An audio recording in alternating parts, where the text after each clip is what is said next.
Rain hammered the clinic window like bullets against armor. Dr. Celine Mercer stood frozen, her hand wrapped around a scalpel she didn't remember grabbing, while a billionaire mafia boss named Damion Volkov stared down the barrel of her patient's husband's gun. Blood dripped from Ivy Holloway's split lip onto the sterile floor. Preston's finger tightened on the trigger, and in the half second before everything exploded, Celine understood something terrifying. The most dangerous man in Chicago wasn't the one holding the weapon. It was the one who didn't need to. If you want to see how a woman who saves lives survives falling for a man who ends them, stay with me until the very end. Hit that like button and drop a comment with your city so I can see how far this story travels. But Bosses. The first time Celine Mercer saw a man die, she was 7 years old. Her father collapsed in the kitchen while scrambling eggs, clutching his chest, gasping for air that wouldn't come. She remembered the yellowish morning light streaming through the curtains, the smell of burnt butter, her mother screaming into the phone, the way her father's eyes went somewhere else while Celine stood there holding a plastic cup of orange juice, watching the only hero she'd ever known disappear in front of her. 23 years later, she still couldn't eat eggs. But she could save people. That's what she told herself every morning when she unlocked the doors to the Mercy Street Clinic, a cramped medical office wedged between a pawn shop and a laundromat in one of Chicago's forgotten neighborhoods. The building smelled like disinfectant and broken promises. The fluorescent lights buzzed like dying insects. Half her patients paid in cash. The other half didn't pay at all. Celine didn't care. She'd gone to medical school on scholarships and student loans she'd be repaying until she was 50. She'd turned down residencies at Northwestern and Rush University to open a clinic that lost money every month. Her mother called it self-destruction disguised as altruism. Her ex-boyfriend called it a martyr complex. Celine called it breathing, because every time she stitched up a knife wound, every time she talked a teenager out of an overdose, every time she looked into eyes that had forgotten hope, she wasn't 7 years old anymore, standing helpless in a kitchen filled with morning light. She was doing something. Tonight, though, felt different. The rain started around 6, turning the streets into rivers of trash and regret. Celine's last scheduled patient canceled. Her receptionist, Maria, left early to pick up her kid from daycare. The clinic was supposed to close at 8. At 7:45, someone knocked. Celine almost didn't answer. She was exhausted. Her lower back ached from hunching over exam tables all day. She'd eaten nothing but stale coffee and half a protein bar since noon. She had a stack of billing paperwork on her desk that made her want to set the building on fire. But the knocking didn't stop. It was frantic, desperate. Celine opened the door. A woman stood shivering in the rain, soaked to the bone, mascara running down her cheeks in black rivers. Mid-20s, maybe. Designer clothes that had probably cost more than Celine's rent. A silk blouse now transparent and clinging to her frame, blood seeping through the fabric near her ribs. "Please," the woman whispered. "I didn't know where else to go." Celine pulled her inside. The woman's name was Ivy Holloway. She sat on the exam table trembling like a wounded animal while Celine peeled away the ruined blouse, revealing a landscape of bruises across her torso, purple and yellow and greenish black, layered like sediment, some fresh, others weeks old. Celine had seen this before, too many times. "Ivy," she said quietly, pulling on latex gloves. "Who did this to you?" "I fell. Nobody falls like this. I'm clumsy. Look at me." Ivy's eyes were swollen, bloodshot, terrified. She looked like she'd been crying for days, or years. "I fell down the stairs," Ivy whispered.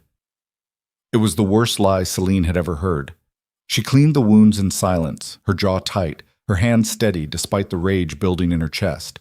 A cracked rib, deep tissue bruising, a laceration above Ivy's left eyebrow that needed stitches, defensive wounds on her forearms.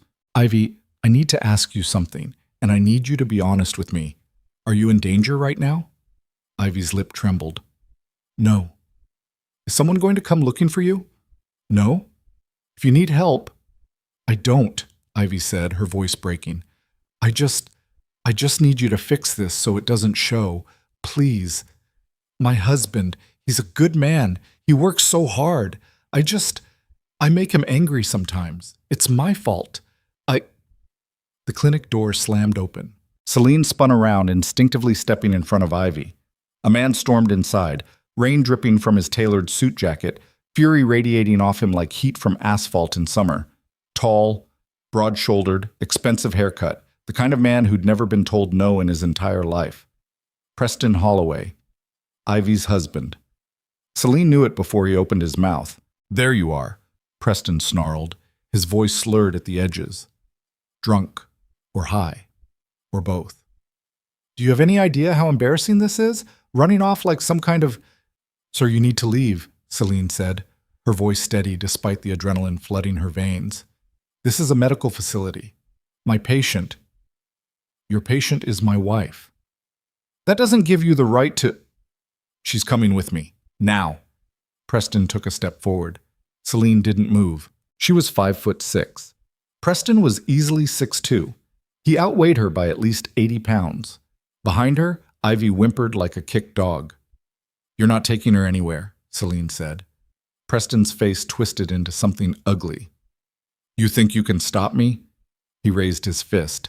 That's when the second man walked in. Celine didn't hear the door open. Didn't hear footsteps. One moment the space behind Preston was empty. The next, someone was standing there, still as death, rain dripping from the shoulders of a black suit that probably cost more than Celine's car. Damion Volkov. Celine didn't know his name yet, but she knew what he was. Every city has men like this. Men who don't need to raise their voices to be heard. Men who walk into rooms and change the air pressure. Men whose reputation arrives 10 minutes before they do. Chicago called him a billionaire philanthropist. The streets called him something else. "Put your hand down," Damion said quietly. His voice was smooth, almost polite, but underneath there was something cold and final, like the sound of a gun being cocked in the dark. Preston froze. He didn't turn around, didn't lower his fist, but every muscle in his body locked up like prey that just realized the wolf is standing behind it. "I said put it down." Preston's arm dropped to his side. Slowly, he turned. Whatever he saw in Damien's face made all the drunken bravado evaporate. His face went pale. His Adam's apple bobbed as he swallowed hard. "Mr. Volkov," Preston stammered. I wasn't. This is just a misunderstanding. My wife, she gets confused sometimes, and—" "Your wife," Damion interrupted, his gray eyes flicking briefly to Ivy cowering on the exam table, then back to Preston. "Looks like someone used her for target practice." "She fell." "No, she didn't. This is between me and her. It's private, domestic. You don't—" Damion took one step forward. Preston stumbled backward like he'd been shoved. "You have 10 seconds to leave this building," Damion said. "If I see you near this clinic again, if I hear you've gone anywhere near your wife, if you so much as breathe in her direction, I'll make sure the only thing you're capable of hitting is the bottom of the Chicago River." Preston's mouth opened and closed like a fish drowning in air. "Do we understand each other?" "Yes," Preston whispered. "Good. Leave." Preston practically ran out the door. The silence that followed was deafening. Celine stood there, her heart slamming against her ribs, her hands still clenched into fists she didn't remember making. Behind her, Ivy was crying softly into her hands. Damion turned his attention to Celine. Up close, he was even more unsettling. Not because he was handsome, though he was, in a cold, carved-from-marble kind of way. Sharp jawline, gray eyes like winter fog, dark hair slicked back from a face that gave away nothing. But it was the stillness that got her. Most people fidget, shift their weight, blink too much. Damion Volkov stood like a statue, his hands folded in front of him, watching her with the kind of focus that made her feel like an insect under a microscope. "Are you all right?" he asked. "I'm fine." "You don't look fine." "I didn't ask for your opinion." Something flickered across his face, amusement maybe, or surprise. It vanished too quickly to tell. "Fair enough," he said. "Is she going to survive?" "She'll heal, physically. And the rest?" Celine's jaw tightened. "That's not something you fix with a bandage." Damion nodded slowly, like she'd just confirmed something he already knew. "Preston Holloway owes money to some very unpleasant people," he said. "Eastern European, trafficking networks. They don't care about marriage vows. If he can't pay, they'll take her as collateral." Celine's blood went cold. What? Your patient. She's in more danger than she realizes. How do you... I make it my business to know things, Dr. Mercer. The fact that he knew her name without asking sent a chill down her spine. Who the hell are you? Someone who can help. I didn't ask for your help. No, Damion agreed, but she did. He nodded toward Ivy, who was staring at him with wide, desperate eyes. Is it true? Ivy whispered. Preston owes money to those people? Damion hesitated for half a second, the first crack Celine had seen in his perfect control. Yes. Oh my God. Oh my God. He told me it was a business loan. He said... He lied, Damion said flatly. And now you're in danger. Both of you. Celine felt the room tilt slightly. Wait. Both of us? You just became a liability. Preston knows you've seen his wife. He knows she told you things. Men like him don't leave witnesses. I didn't... It doesn't matter what you did or didn't do. It matters what he thinks you did. Celine wanted to argue, wanted to tell him he was being paranoid, wanted to believe this was just a domestic violence case she could refer to the police and social services and be done with. But the look in Damion's eyes told her he wasn't exaggerating. What do you suggest? She asked, hating the tremor in her voice. I have a property. Secure. Private. You'll both stay there tonight. Absolutely not.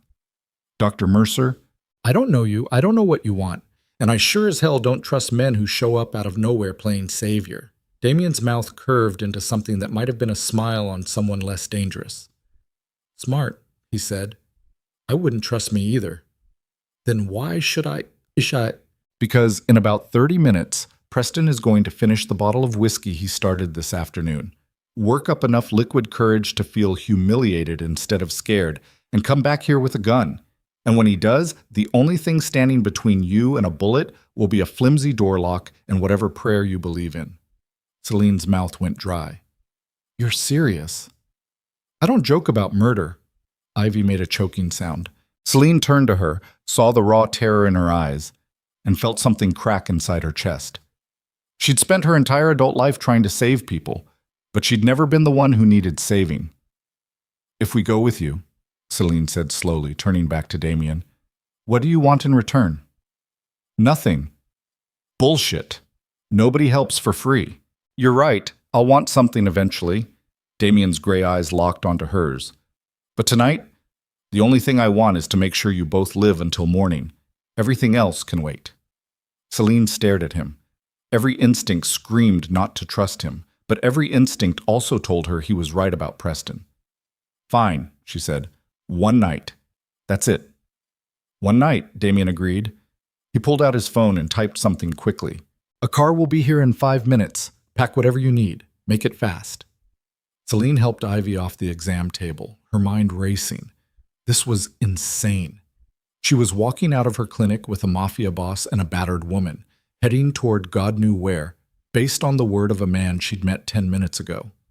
But as she grabbed her medical bag and locked the clinic door behind them, she couldn't shake the feeling that her life had just split into before and after, before she met Damion Volkov, and after. The black Mercedes SUV pulled up exactly 5 minutes later. The driver didn't speak, didn't even look at them, just held the door open while Damion ushered Celine and Ivy into the back seat, then slid in beside them. Celine watched the clinic disappear in the rearview mirror, swallowed by rain and darkness. Where are we going? She asked. Somewhere safe. That's not an answer. It's the only one you're getting tonight. Celine wanted to argue, but exhaustion was catching up with her. Ivy had fallen asleep against the window, her breath fogging the glass. The city blurred past in streaks of neon and shadow. 20 minutes later, they pulled up to a high-rise overlooking the Chicago River. Not just any high-rise, the kind of building that had a doorman in a suit, a lobby with marble floors, and an elevator that required a key card to access the upper floors. Damion led them to the penthouse. Celine stepped inside and felt her breath catch. Floor-to-ceiling windows overlooking the water, leather furniture that probably cost more than her student loans, a kitchen with appliances she didn't even recognize. Everything sleek, modern, intimidating. It looked like a fortress disguised as luxury. There are 2 guest rooms down the hall, Damion said, bathroom between them. You'll find clothes in the closets, My assistant keeps the place stocked. Help yourselves to anything in the kitchen. The security system is armed. No one gets in without my permission." "And you?" Celine asked. "I'll be in my office. If you need anything, there's an intercom by the door." He started to walk away. "Wait," Celine said. Damion paused, glancing back over his shoulder. "Why are you doing this?" For the first time all night, something human flickered across his face, something almost sad. "Because nobody did it for me," he said quietly. Then he disappeared down a hallway, leaving Celine standing in a stranger's penthouse, holding a medical bag and 1,000 questions she didn't know how to ask. She got Ivy settled in one of the guest rooms, tucked her into a bed that looked like it belonged in a 5-star hotel, left water and painkillers on the nightstand. Then she collapsed in the other guest room and stared at the ceiling, listening to the rain hammering against the windows. Her phone buzzed. A text from an unknown number. "The restraining order will be filed first thing in the morning. Sleep well, Dr. Mercer." Celine stared at the message. Then she checked the locks on the door, turned off the lights, and lay there in the dark, wondering what kind of man filed restraining orders in the middle of the night. And more importantly, what kind of man she'd just trusted with her life. Morning came too fast. Celine woke to sunlight streaming through unfamiliar windows and the smell of coffee drifting from somewhere deeper in the penthouse. For a disorienting moment, she forgot where she was. Then it all came rushing back. Preston, Ivy, Damion Volkov. She pulled on the clothes she'd found in the closet the night before. Expensive, perfectly tailored, unsettling in how well they fit, and followed the smell of coffee. Damion stood in the kitchen, dressed in dark slacks and a crisp white shirt, sleeves rolled to his elbows, pouring coffee like this was just another Tuesday. "Morning," he said without looking up. "You don't sleep?" "Not much." "That's not healthy." "Neither is your profession." Celine almost smiled despite herself. She accepted the coffee he handed her, black and strong, and leaned against the counter. "Did you really file a restraining order?" "Against Preston?" "Yes. Judge signed it an hour ago. He's also being investigated for tax evasion, fraud, and money laundering. By this afternoon, his assets will be frozen, and he'll have bigger problems than his wife leaving him." Celine blinked. "You did all that overnight?" "I told you, I make it my business to know things. And to ruin people? Only the ones who deserve it." There was no arrogance in his voice, just cold fact. "What about the people he owes money to?" Celine asked. "The trafficking network?" "They've been paid." "You paid them?" "Someone did." "That's not an answer." "No," Damion agreed, sipping his coffee. "It's not." Celine studied him over the rim of her cup. In daylight, he looked less like a villain from a mob movie and more like she didn't know what. There was something exhausted underneath all that control, something lonely. "Why do you care?" she asked. "Really?" Damion was quiet for a long moment. "My mother was like Ivy," he said finally. "Beautiful, terrified, married to a man who thought love and violence were the same thing. Nobody helped her, nobody stopped him. By the time I was old enough to do something about it, she was already gone." Celine's chest tightened. "I'm sorry." "Don't be. It made me who I am." "And who are you?" Damion looked at her then, really looked at her, and for the first time she saw something raw in those gray eyes. "Still figuring that out." Before Celine could respond, Ivy appeared in the doorway, looking small and fragile in an oversized sweatshirt. "Morning," she said softly. Celine immediately shifted into doctor mode, checking Ivy's injuries, asking about pain levels, making sure she'd eaten something. Damion watched from a distance, silent, unreadable. Over the next few days, a strange routine developed. Ivy stayed in the penthouse, slowly coming back to life. Color returned to her cheeks. She started eating again, started talking. Celine came by every day to check on her, even though she knew Ivy was healing just fine. The truth was, she came for other reasons. Damion was not what she expected. He worked from home most days, holed up in his office on endless phone calls conducted in 3 different languages. Sometimes men in expensive suits showed up for meetings that ended with handshakes and wire transfers. Celine didn't ask questions, but in the evenings, after Ivy went to bed, Celine and Damion would sit in the living room with coffee neither of them drank, talking about everything except who he really was. Books, music, the architecture of Chicago, the ethics of medicine, the cost of power. Damion had read more philosophy than most professors Celine knew. He quoted Dostoevsky and Camus like they were old friends. He asked questions that made her think harder than she'd thought in years. And he listened. Really listened. Not the performative listening men usually did while waiting for their turn to talk. He absorbed every word she said like it mattered. "You're not what I expected," Celine admitted one night. "What did you expect?" "I don't know. Someone crueler." "I am cruel," Damion said quietly, "just not to people who don't deserve it." "And you get to decide who deserves it?" "Someone has to." "That's a dangerous way to think." "So is believing everyone deserves mercy." Celine couldn't argue with that, but she also couldn't ignore the way her heart sped up every time he looked at her. The way the air changed when they were in the same room, the way she'd started thinking about him at 2 a.m. when she should have been sleeping. This was a mistake. She knew it was a mistake. Men like Damion Volkov didn't fall in love. They collected, controlled, consumed. But then one rainy evening, as Celine was leaving the penthouse, she heard shouting from down the hall. She followed the sound to Damien's office. The door was cracked open. Inside, Damion stood behind his desk, his jaw tight, his hands braced against the wood. A man in a cheap suit stood on the other side, red-faced and furious. "You can't just decide this," the man snarled. "There are procedures, rules. You think because you have money, I think because I have leverage," Damion interrupted, his voice dangerously soft. "And if you ever threaten one of my employees again, you'll discover exactly how much leverage I have. You're going to regret this, Volkov." "I doubt it." The man stormed past Celine without seeing her, slamming the door behind him. Celine knocked softly. "Come in," Damion said, his voice tight. She stepped inside. He looked up, saw her, and something in his expression cracked. "You heard that?" "Some of it.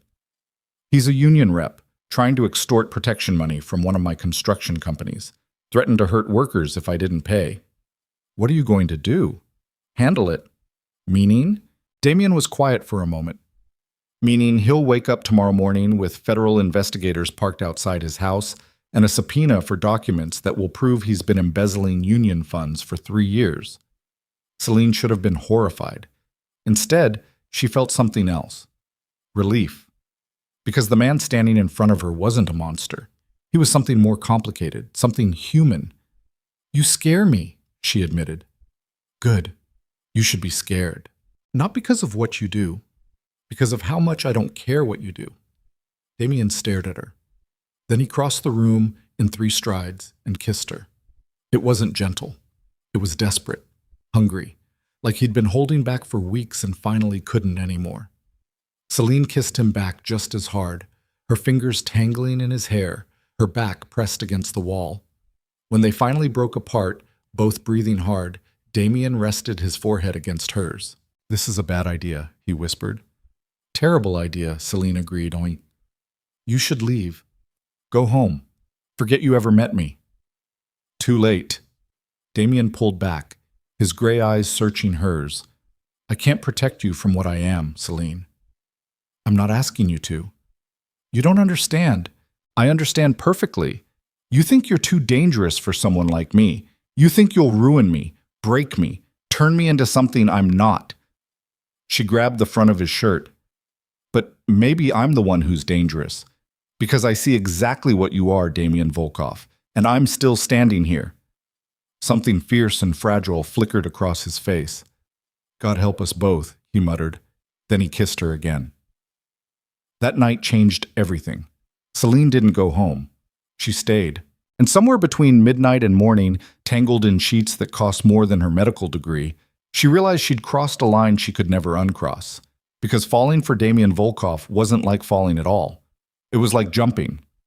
But the next evening, as Celine was locking up the clinic, she felt it. That prickling sensation between her shoulder blades. Someone was watching. She glanced over her shoulder. A black SUV idled across the street. Tinted windows.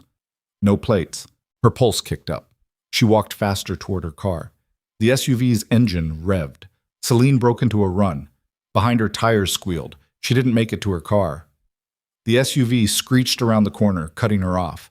Doors flew open. 3 men stepped out, their faces hidden behind masks. One of them smiled. "Dr. Mercer, someone wants to talk to you." Celine backed toward the alley. "I'm calling the police." "No, you're not." The man grabbed her arm. That's when headlights exploded out of the darkness. A black sedan slammed into the SUV with the force of a freight train, sending metal shrieking across pavement. The men scattered. Damion stepped out of the sedan, his face carved from stone, a gun in his hand. He didn't say a word, just fired. The gunshot echoed through the alley like thunder trapped between concrete walls. One of the masked men dropped, clutching his leg, screaming. The other 2 scattered into the darkness, their footsteps slapping against wet pavement as they disappeared around the corner. Damion didn't chase them. He stood perfectly still, the gun hanging loose at his side, smoke curling from the barrel. Rain plastered his white shirt to his chest. Blood, not his, speckled his collar. Celine couldn't move. Her back was pressed against the brick wall, her medical bag clutched to her chest like a shield. Her heart slammed against her ribs so hard she thought they might crack. The wounded man writhed on the ground, moaning, leaving dark streaks across the asphalt. Damion walked over to him, calm as someone crossing a parking lot, and crouched down. He pressed the gun barrel against the man's forehead. "Who sent you?" The man whimpered. "I'll ask one more time. Who sent you?" "Konstantin," the man gasped. "Konstantin Sokolov." Damion went very still. Then he stood, pulled out his phone, and made a call. "Clean this up," he said into the receiver. "Alley behind Mercy Street Clinic. 1 injured. Make sure he gets medical attention before you question him." He hung up. Then he turned to Celine. For the first time since the gunshot, his expression cracked. Something raw and desperate flickered across his face. "Are you hurt?" Celine shook her head. She couldn't speak, couldn't process what she'd just seen. Damion crossed the space between them in 2 strides and pulled her into his arms, crushing her against his chest.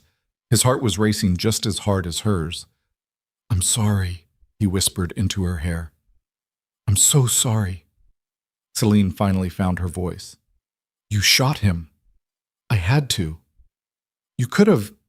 There were other ways." "No, there weren't." Damion pulled back just enough to look at her. "If I'd hesitated, if I'd tried to negotiate, they would have taken you, and I would never have seen you again." His hands were shaking. Damion Volkov's hands were shaking. "Who's Konstantin?" Celine asked. Damion's jaw tightened.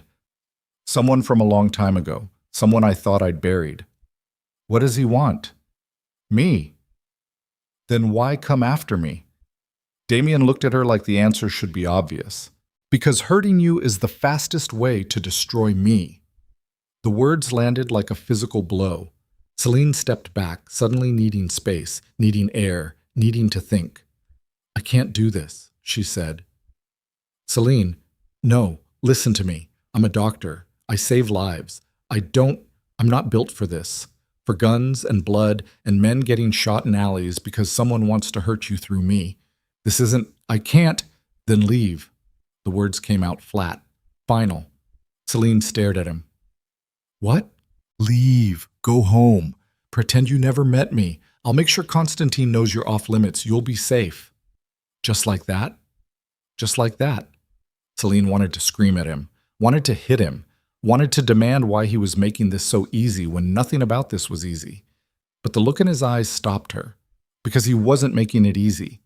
He was letting her go before she got killed. Behind them, headlights appeared at the mouth of the alley.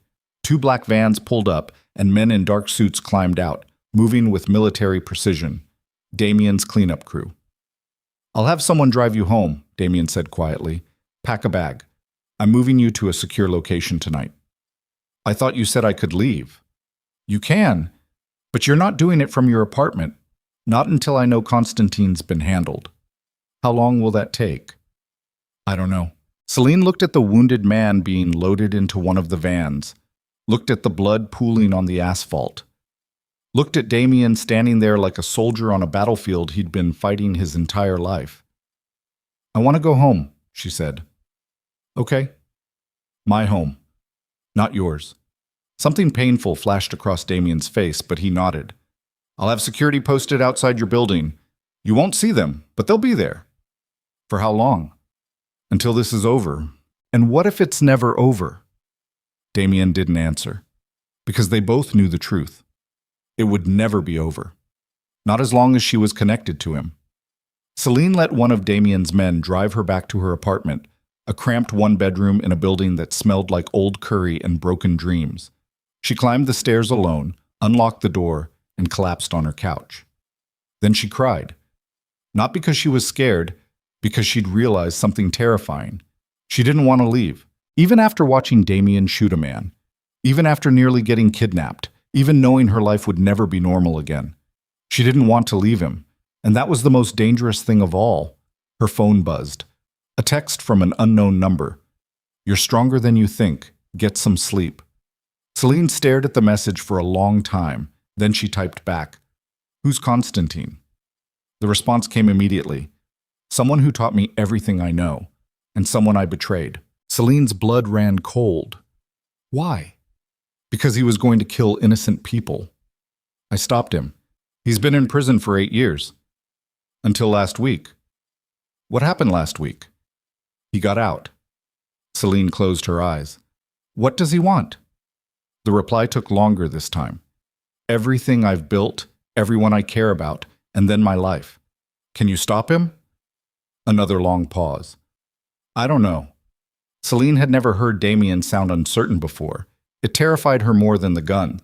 She texted back, I'm not leaving. You should. I know, I'm not. Why? Celine's fingers hovered over the keyboard.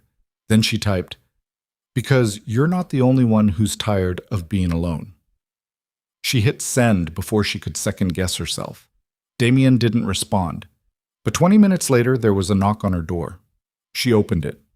He stood in the hallway, still in the blood-speckled shirt, looking like he'd aged 10 years in the last 2 hours. This is a mistake, he said. I know. You're going to get hurt. Probably.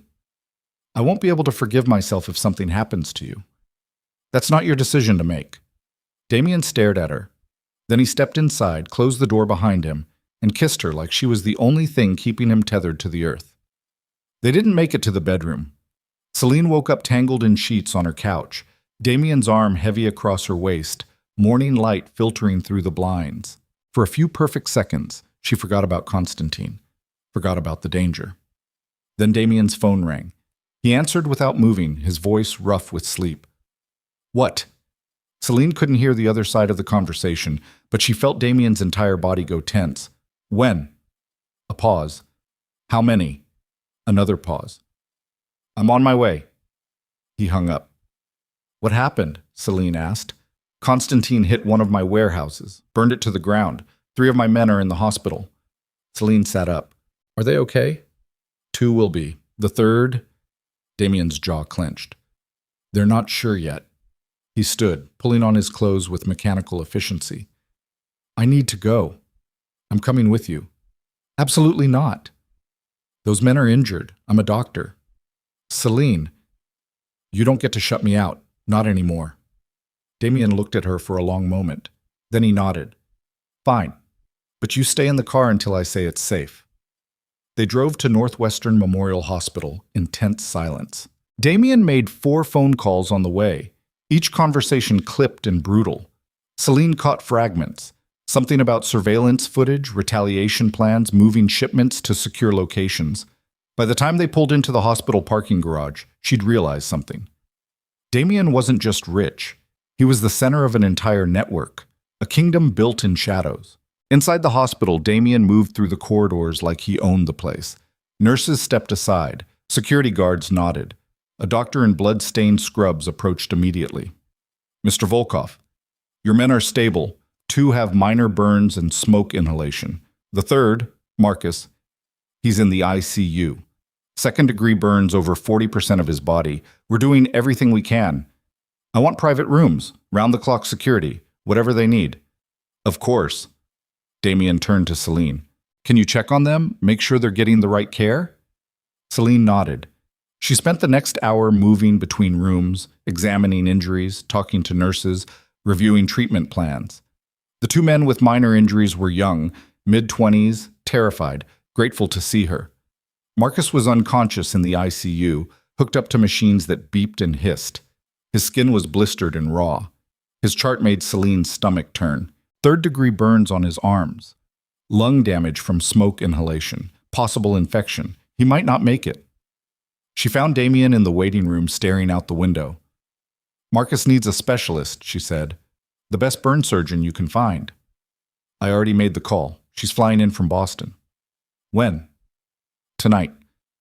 Celine sat down next to him. "This is because of you. Because you stopped Constantine 8 years ago." "Yes." "What did he do? What was he planning that made you betray him?" Damion was quiet for a long time. "He was trafficking children," he said finally, "selling them to the highest bidder. I'd worked with Constantine for 3 years, learned everything from him, built my reputation through his network, and then I found out what he was really doing." Celine's blood turned to ice. "So you turned him in?" "No. I killed everyone involved, burned down the operation. Then I handed Constantine to the FBI with enough evidence to put him away for life." "But 8 years isn't life." "No, it's not." "Why did they let him out?" "Good behavior, overcrowded prisons, technicalities." Damien's hands clenched into fists. "It doesn't matter. He's out, and he's coming for me." "So what do we do?" "We?" Damion turned to look at her. "There is no we, Celine. This is my war. It became mine the second those men grabbed me in the alley. I can still protect you." "I don't want protection. I want to fight." "You don't know how. Then teach me." Damion stared at her like she'd lost her mind. Maybe she had, but the alternative was hiding, waiting, letting Damion fight alone while she pretended to be safe, and Celine had never been good at pretending. "You're serious," Damion said, "completely. You're a doctor, and you're a criminal. Neither of us is what we're supposed to be, so what?" Something almost like a smile flickered across Damien's face. "You're insane." "Probably. This is going to get you killed. Then at least I'll die standing." Damion shook his head, but Celine saw something shift in his eyes. Respect, maybe. Or fear. Or both. That evening, Damion took Celine to a warehouse on the outskirts of the city. Not burned. This one was still standing, still operational. Inside, men moved between shipping containers, checking inventory, loading trucks. Damion led her to a back office. Inside, a man sat at a desk covered in surveillance monitors. "Celine, this is Victor. He runs security for my operations." Victor looked up. He was older, maybe 50, with a scar running down the left side of his face and eyes that had seen too much. "So you're the doctor," Victor said. "And you're the man who's supposed to keep me alive." Victor's mouth twitched. "I like her." "Don't," Damion said flatly. "Teach her how to shoot." Victor raised an eyebrow. "You serious?" "Completely. You know what Constantine will do if he finds out she's armed? He'll do it anyway. At least this way she has a chance." Victor studied Celine for a long moment. Then he stood. "All right, Doc. Let's see if you can hit the broad side of a building." They went to a shooting range in the warehouse basement, a long, narrow room with targets at one end and a rack of weapons at the other. Victor handed Celine a handgun. Glock 19, standard issue, 15 rounds. Simple, reliable, won't jam if you treat it right. Celine took the weapon carefully. It was heavier than she expected. "First rule," Victor said, "never point it at anything you don't intend to kill. Second rule, if you pull the trigger, you commit. No warning shots, no shooting to wound. You shoot center mass until the threat stops moving. Understood?" Celine nodded. "Good. Now aim." She raised the gun, her hands shaking slightly. "Breathe," Victor said. "Steady. Focus on the front sight. Squeeze the trigger. Don't pull." Celine fired. The recoil jolted her arms. The sound was deafening even with ear protection. She missed the target completely. Again. She fired again and again and again. By the time the magazine was empty, she'd managed to hit the target 3 times. All outer rings, nothing fatal.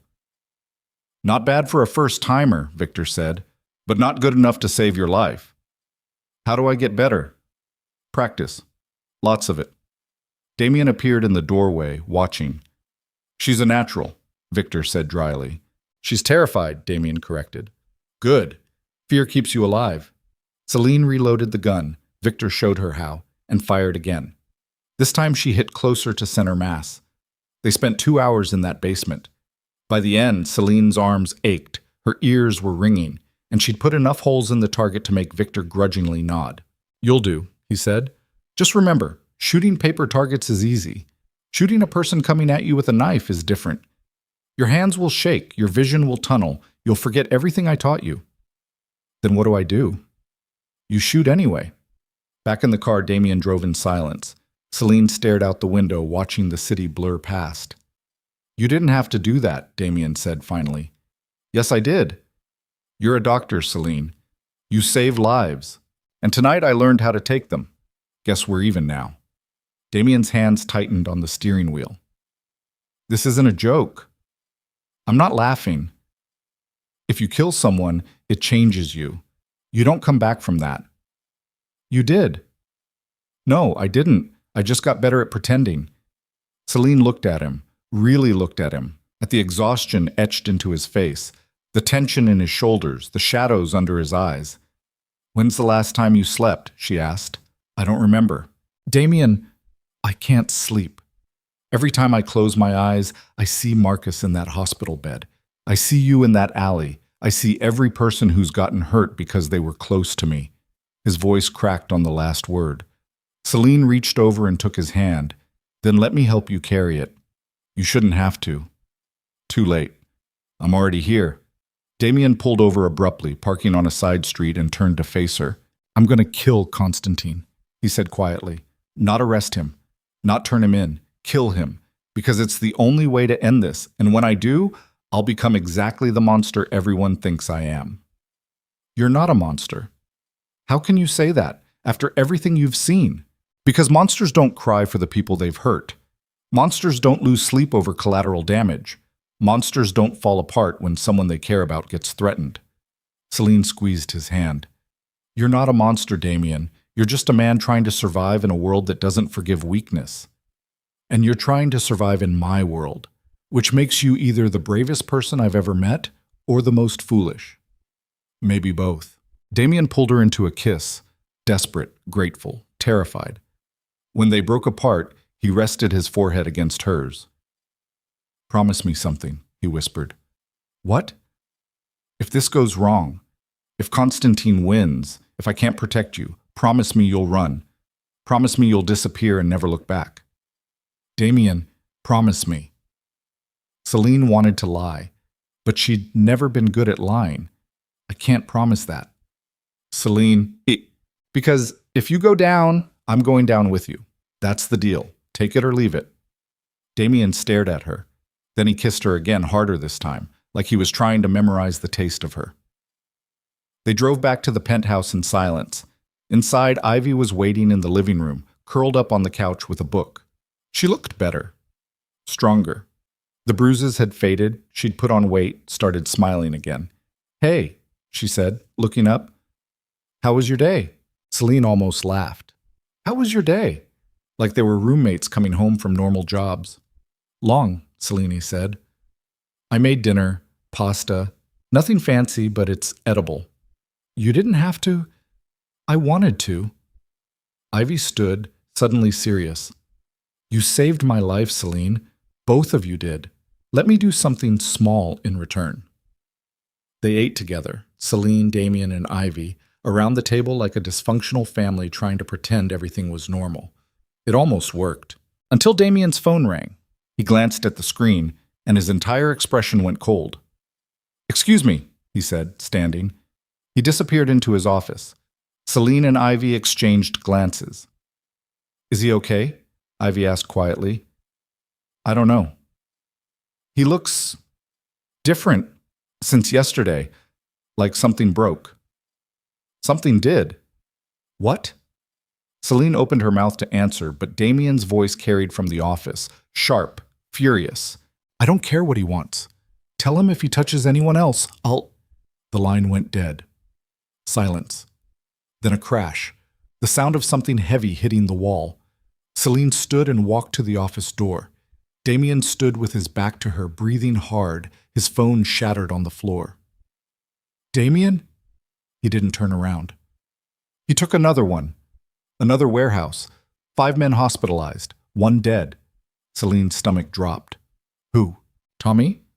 23 years old, started working for me 6 months ago, sending money home to his mother in Poland. His voice was hollow. This is my fault. Every person Constantine hurts, every life he destroys, it's because of me. No, it's because of him. I created him. Damion finally turned around. His eyes were red. When I betrayed him, I didn't just make an enemy. I created something worse, a ghost with nothing left to lose. Then we stop him. How? He's invisible. He moves through the city like smoke.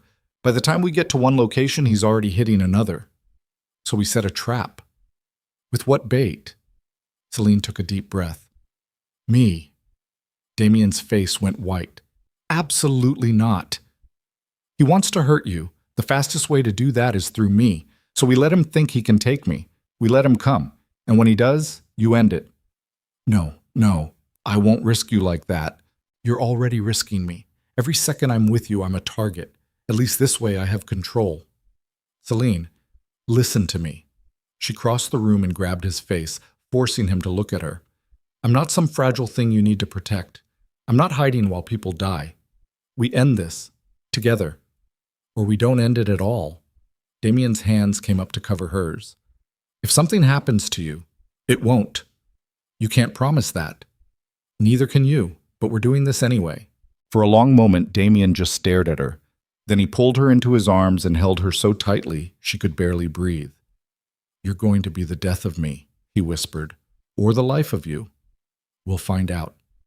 They spent the next 2 days planning. Victor didn't like the plan. Using her as bait is suicide, he said flatly. It's the only option, Damion replied. Then find another option. There isn't one. This is insane. Constantine will see through it immediately. No, he won't. Because he's arrogant.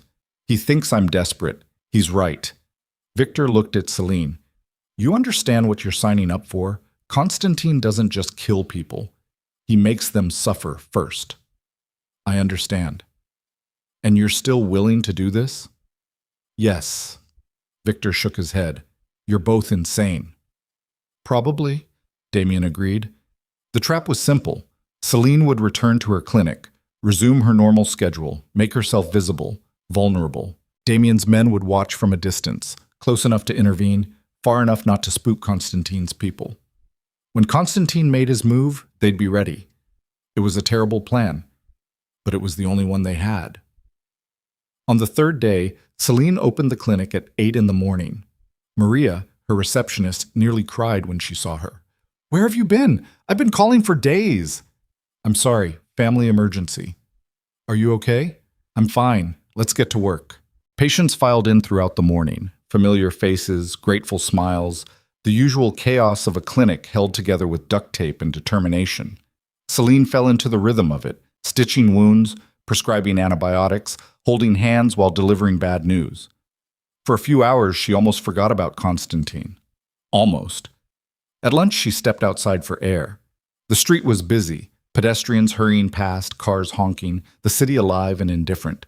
Across the street, leaning against a lamppost, a man watched her. Tall, thin, gray hair, cold eyes. He smiled. Then he disappeared into the crowd. Celine's blood turned to ice. She pulled out her phone and texted Damion. He's here. The response came immediately. Get back inside, lock the door, we're coming. Celine turned to go back into the clinic. That's when she saw them. 2 men, black suits, moving toward her with purpose. She ran into the clinic, slamming the door behind her, locking it with shaking hands. Maria looked up, startled. Dr. Mercer? Call 911, now. What? The front window shattered. Glass exploded inward. Maria screamed. Patients scattered. The 2 men stepped through the broken window, guns drawn. Dr. Mercer, one of them said calmly. You're coming with us. Celine backed toward the exam room, her hand sliding into her pocket, fingers closing around the Glock Victor had given her. Stay back. Don't make this difficult. I said stay back. The man took a step forward. Celine pulled the gun. Her hands were shaking, her vision tunneled. Everything Victor had taught her evaporated, but she aimed center mass and squeezed the trigger. The gunshot was deafening. The man went down. The second man raised his weapon. That's when the clinic door exploded open and Damion stormed in, flanked by Victor and 3 other men. Gunfire erupted. Celine dropped to the floor, covering her head, her ears ringing. When the shooting stopped, both of Constantine's men were on the ground. One dead, one bleeding. Damion crossed the room and pulled Celine to her feet, checking her for injuries, his hands frantic. Are you hurt? No, I shot him. I know, you did good. I killed someone. I know. I'm a doctor. I'm not supposed to. You did what you had to do. Celine looked at the body on the floor, at the blood pooling beneath him, at the gun still in her hand, and she felt something inside her shift, break, rearrange. Victor was right. You don't come back from killing someone. But maybe that was okay. Maybe she didn't want to come back. Sirens screamed in the distance. We need to go, Victor said. The police, Celine started. Will be handled, Damion interrupted. But not if we're still here. He took her hand and pulled her toward the back exit. They ran through alleys, climbed into a waiting car, and disappeared into the city. By the time the police arrived at the clinic, they were gone. Back at the penthouse, Celine sat on the bathroom floor, staring at her hands. There was blood under her fingernails. Not hers. Damion knocked softly on the door. Celine? She didn't answer. He came in anyway, kneeling beside her. Talk to me. I killed someone. Yes. I took an oath, do no harm. He was going to kill you. I know. Then why do you look like your world just ended? Celine finally looked at him.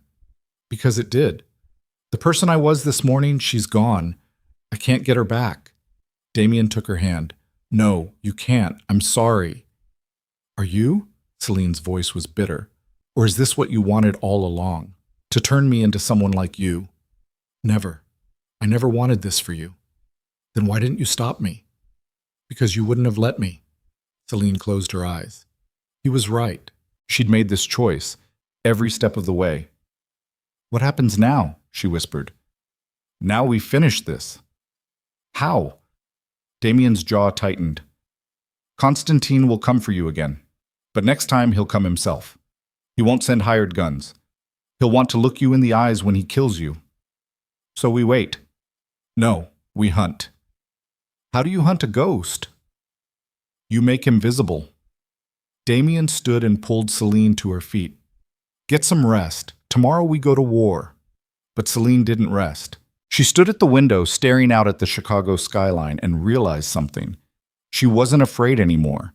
Not of Constantine, not of dying, not of what she'd become. She was afraid of only one thing, losing Damion before she got the chance to tell him she loved him. And that fear, that raw, desperate human fear, was the most dangerous thing of all, because it meant she had something to lose. The next morning, Damion's phone rang at dawn. He answered, listened for 30 seconds, and went completely still. When? A pause. Where? Another pause. I'm on my way. He hung up and looked at Celine. Constantine has Ivy. Celine's heart stopped. What? She left the penthouse last night. Security footage shows her getting into a car around 2 a.m., voluntary, no struggle. That doesn't make sense. Why would she? Because Constantine got to her first, convinced her of something, promised her something. I don't know, but he has her. Where? That's the problem. We don't know. Celine grabbed her jacket. Then we find out. They went to the security office, a room filled with monitors and keyboards and men who looked like they hadn't slept in days. Victor pulled up footage from last night. There. Ivy, walking through the penthouse lobby, calm as anything, getting into a black sedan, driving away. Run the plates, Damion ordered. Already did. Registered to a shell company. Dead end. Traffic cameras? Lost the car after 6 blocks. Then we track her phone. Turned off. Damion slammed his fist on the desk. He's playing with us. Or he's making a trade, Victor said quietly. Everyone turned to look at him. What kind of trade? Celine asked. Ivy for you. He knows you'll come for her. He's counting on it. Damion's face went white. No, absolutely not. It's the only move that makes sense, Victor continued. He takes someone you care about, uses her as bait. You walk into the trap trying to save her. Then we don't walk into the trap. And let Ivy die? Silence. Celine felt her stomach twist. We save her, she said. Celine, we save her. I don't care what it costs. She's innocent. She's been through hell already. I'm not letting Constantine add to it. Even if it means walking into an ambush? Especially then. Damion stared at her. Then he turned to Victor. Find her. I don't care what it takes. Tear the city apart if you have to, but find her. Victor nodded and started making calls. Celine pulled Damion aside. Whatever happens, don't. Whatever happens, she continued, I need you to know something. Celine, please. I love you. The words hung in the air between them. Damion looked at her like she'd just shot him. You can't. Too late. Celine, I've done terrible things. I've hurt people. I've killed people. I don't care. I love you anyway. Damion pulled her into his arms, burying his face in her hair. I don't deserve you. Probably not, but you're stuck with me. He pulled back just enough to kiss her, soft, desperate, terrified. I love you too, he whispered against her lips. And I'm going to keep you alive if it's the last thing I do. 12 hours later, Victor found Ivy. Or rather, Constantine let them find her. A single text message appeared on Damion's phone from an unknown number. Abandoned steel mill, Route 41, midnight. Come alone or she dies. Damion showed Celine the message. It's a trap, she said. Obviously. So what do we do? Damion looked at her, really looked at her, and Celine saw the moment he made his decision. We walk into it. The abandoned steel mill loomed against the night sky like a rusted skeleton, its windows shattered, its frame twisted by decades of neglect and decay. The kind of place where screams went unheard and bodies disappeared into concrete foundations. Damion pulled the car to a stop half a mile out, killing the engine, letting darkness swallow them whole. Celine sat in the passenger seat, the Glock heavy in her lap, her heart hammering so hard she could taste copper in her mouth. Last chance to stay in the car, Damion said quietly. Not happening. Celine, we've had this conversation. I'm not staying behind. Victor leaned forward from the back seat, his scarred face illuminated by the faint glow of surveillance equipment. Thermal imaging shows at least 8 heat signatures inside. Could be more. Constantine's in the center of the building, second floor. Ivy's with him. Alive? Damion asked. For now. Celine's stomach twisted. What's the plan? Victor and his team create a distraction on the east side, draw their attention. We go in through the west entrance, move fast, get to Ivy, and get out before they realize what's happening. That's not a plan. That's a prayer. It's the only one we have. Damion checked his weapon, a matte black handgun that looked like it had seen more death than a morgue, and looked at Celine. Stay behind me. Don't shoot unless you have to, and if things go wrong, they won't. If they do, you run. You don't look back. You don't try to save me. You just run. Celine wanted to argue, but the look in his eyes stopped her. He didn't think they were walking out of this alive. I love you, she said. I know. He kissed her once, hard and desperate, then opened the car door. The night air was cold and thick with the smell of rust and rotting metal. Celine followed Damion through the darkness, her boots crunching on gravel, her breathing too loud in her own ears. Victor and his men peeled off toward the east side of the building, disappearing into shadows like ghosts. Damion led Celine to a side entrance, a metal door hanging off its hinges, corroded by time and weather. He pushed it open slowly. Silence. Then voices echoing from somewhere deeper inside the building. They moved through the darkness, stepping carefully over debris and broken glass. The steel mill was a maze of collapsed walkways and rusted machinery, everything sharp edges and tetanus waiting to happen. Celine's hands were slick with sweat on the gun. Every shadow looked like an attacker. Every sound made her flinch. They reached a stairwell and started climbing.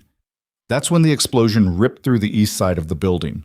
The entire structure shook, dust rained from the ceiling. Somewhere in the distance, men started shouting. "Victor's in," Damion muttered. Gunfire erupted, sharp cracks echoing through the steel skeleton. Damion moved faster, pulling Celine up the stairs two at a time. They reached the second floor. A long corridor stretched ahead, lit by flickering industrial lights that cast everything in sickly yellow. Doors hung open on either side, leading to offices that had been gutted decades ago.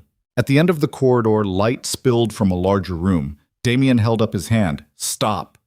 He crept forward, weapon raised, his movements precise and controlled. Celine followed, her heart trying to climb out of her throat. They reached the doorway. Inside, the room opened into what had once been a supervisor's office, now just an empty space with broken furniture and graffiti-covered walls. In the center stood Konstantin Sokolov. He was older than Celine expected, mid-50s maybe. Gray hair slicked back, lean and sharp like a knife. He wore an expensive suit that looked absurd in the ruins, like a businessman who'd wandered into hell and decided to stay. Beside him, duct taped to a chair, was Ivy. Her face was bruised, her lips split, tears streaked her cheeks. But she was alive. "Damion," Konstantin said, his voice smooth and pleasant, like they were old friends meeting for coffee. "Right on time. I always admired your punctuality." Damion stepped into the room, his gun trained on Konstantin's chest. "Let her go." "Of course. Eventually. First we talk." "There's nothing to talk about." "Oh, I disagree. We have 8 years of conversation to catch up on." "You mean 8 years you spent in prison because you were trafficking children?" Konstantin's smile didn't waver. "Is that what you tell yourself? That you were the hero? That you saved those poor innocent children from the monster?" "I stopped you. You destroyed everything I built, everything we built together. Do you remember, Damion, before you developed a conscience? We were gods. We controlled half this city. And then you decided to play saint.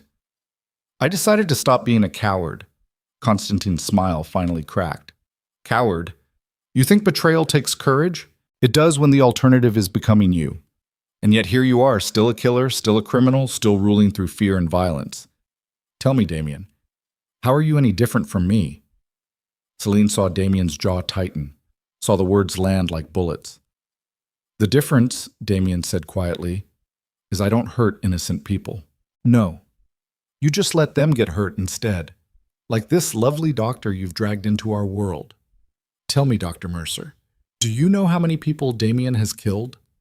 Celine's mouth went dry. "Doesn't matter." "Oh, but it does." 17. That's how many people died the night Damion burned down my operation. Guards, accountants, drivers. Some of them knew what we were doing. Most didn't. They were just men trying to feed their families. But Damion killed them all anyway. Because that's what heroes do, apparently. "They were part of your network," Damion said, his voice tight. "They enabled you. And how many people enable you? How many drivers, accountants, guards work for your empire? Are they all complicit too? Or are you special?" "Shut up." I spent 8 years in a cage thinking about this moment, about what I'd say when I finally saw you again. And you know what I realized? You didn't betray me because I was trafficking children. You betrayed me because you wanted my empire. You saw an opportunity and you took it. The children were just an excuse. That's not true, isn't it? Look at what you built after I went away. You took over my territories, my connections, my reputation. You became me. So tell me, Damion, who's the real monster here?" Celine saw something flicker across Damion's face. Doubt, pain, guilt. And in that half second of hesitation, everything went wrong.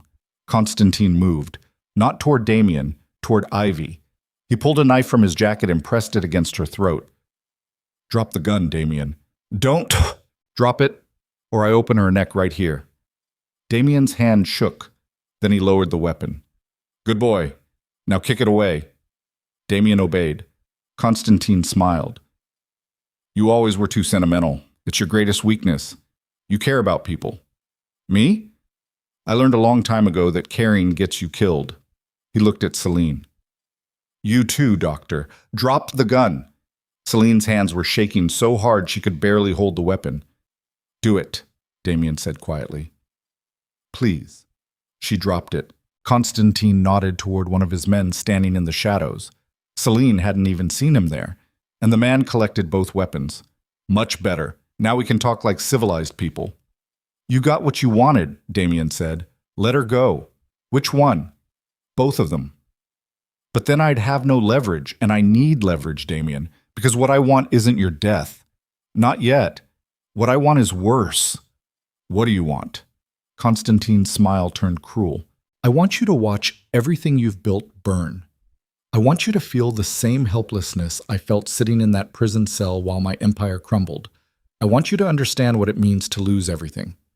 So this is about revenge. This is about balance. Constantine's phone buzzed. He pulled it out, glanced at the screen, and his smile widened. Perfect timing.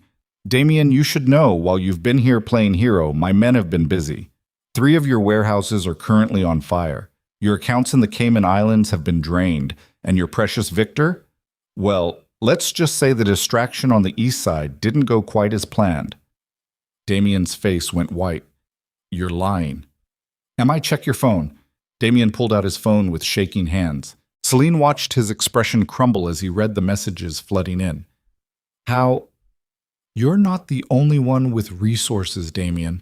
The difference is, I spent 8 years planning this. Every detail, every contingency. You walked exactly where I wanted you to walk. Victor is alive, for now. I'm not a complete monster, but he and his men are currently pinned down in the East Wing with no way out. By the time they realize it's a trap, this will all be over. Celine felt the room tilt. They'd been played. Completely. What do you want? Damion asked, his voice hollow. I told you. I want you to lose everything. But first, I want you to make a choice. Constantine grabbed Ivy by the hair, yanking her head back, the knife still pressed against her throat. This woman, your charity case.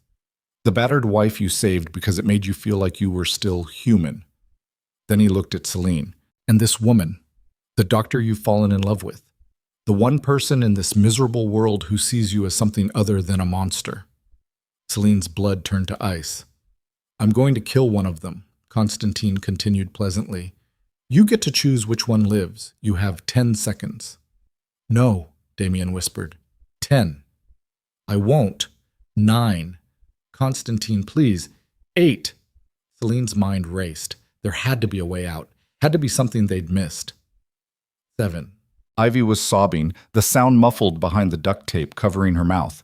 6. Damion looked at Celine. His eyes were filled with so much pain it physically hurt to see. 5. Choose me, Celine said. What? Kill me. Let Ivy go. Celine, no. She's innocent. I'm not.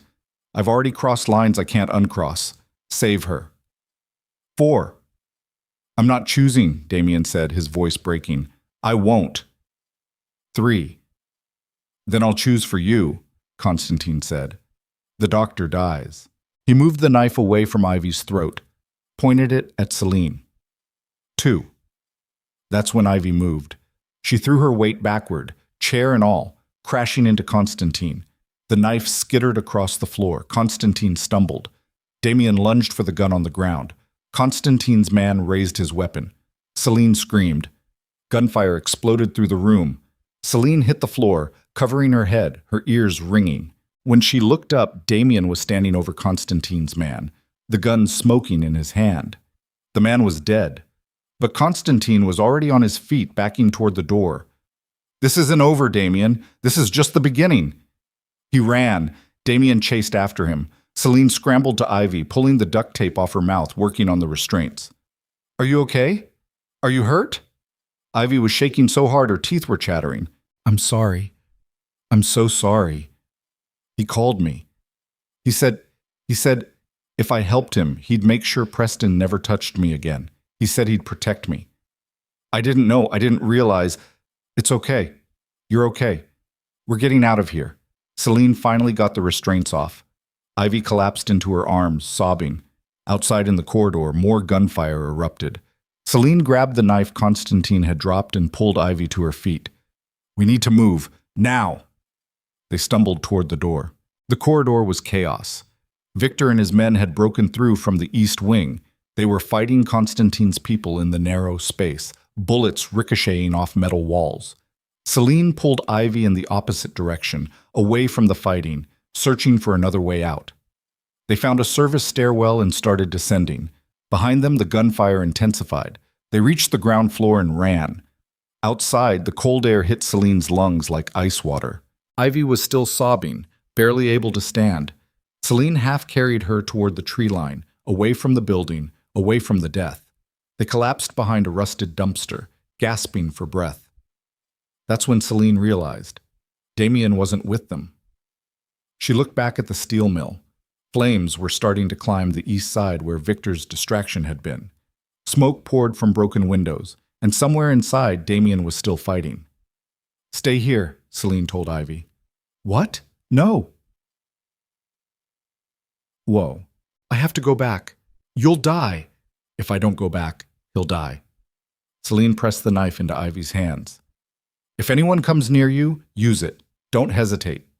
Then she ran back toward the building. The heat hit her before she reached the entrance, waves of it rolling out from the fire spreading through the east wing. She covered her mouth with her sleeve and plunged inside.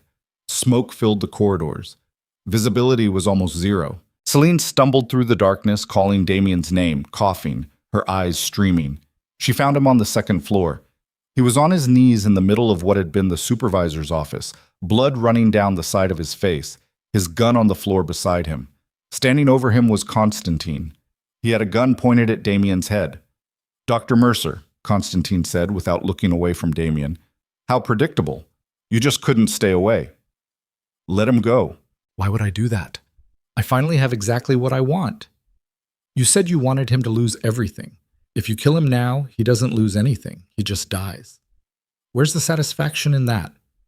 Constantine tilted his head, considering. "An excellent point. But you see, I've realized something. Damien's already lost everything. His empire is burning.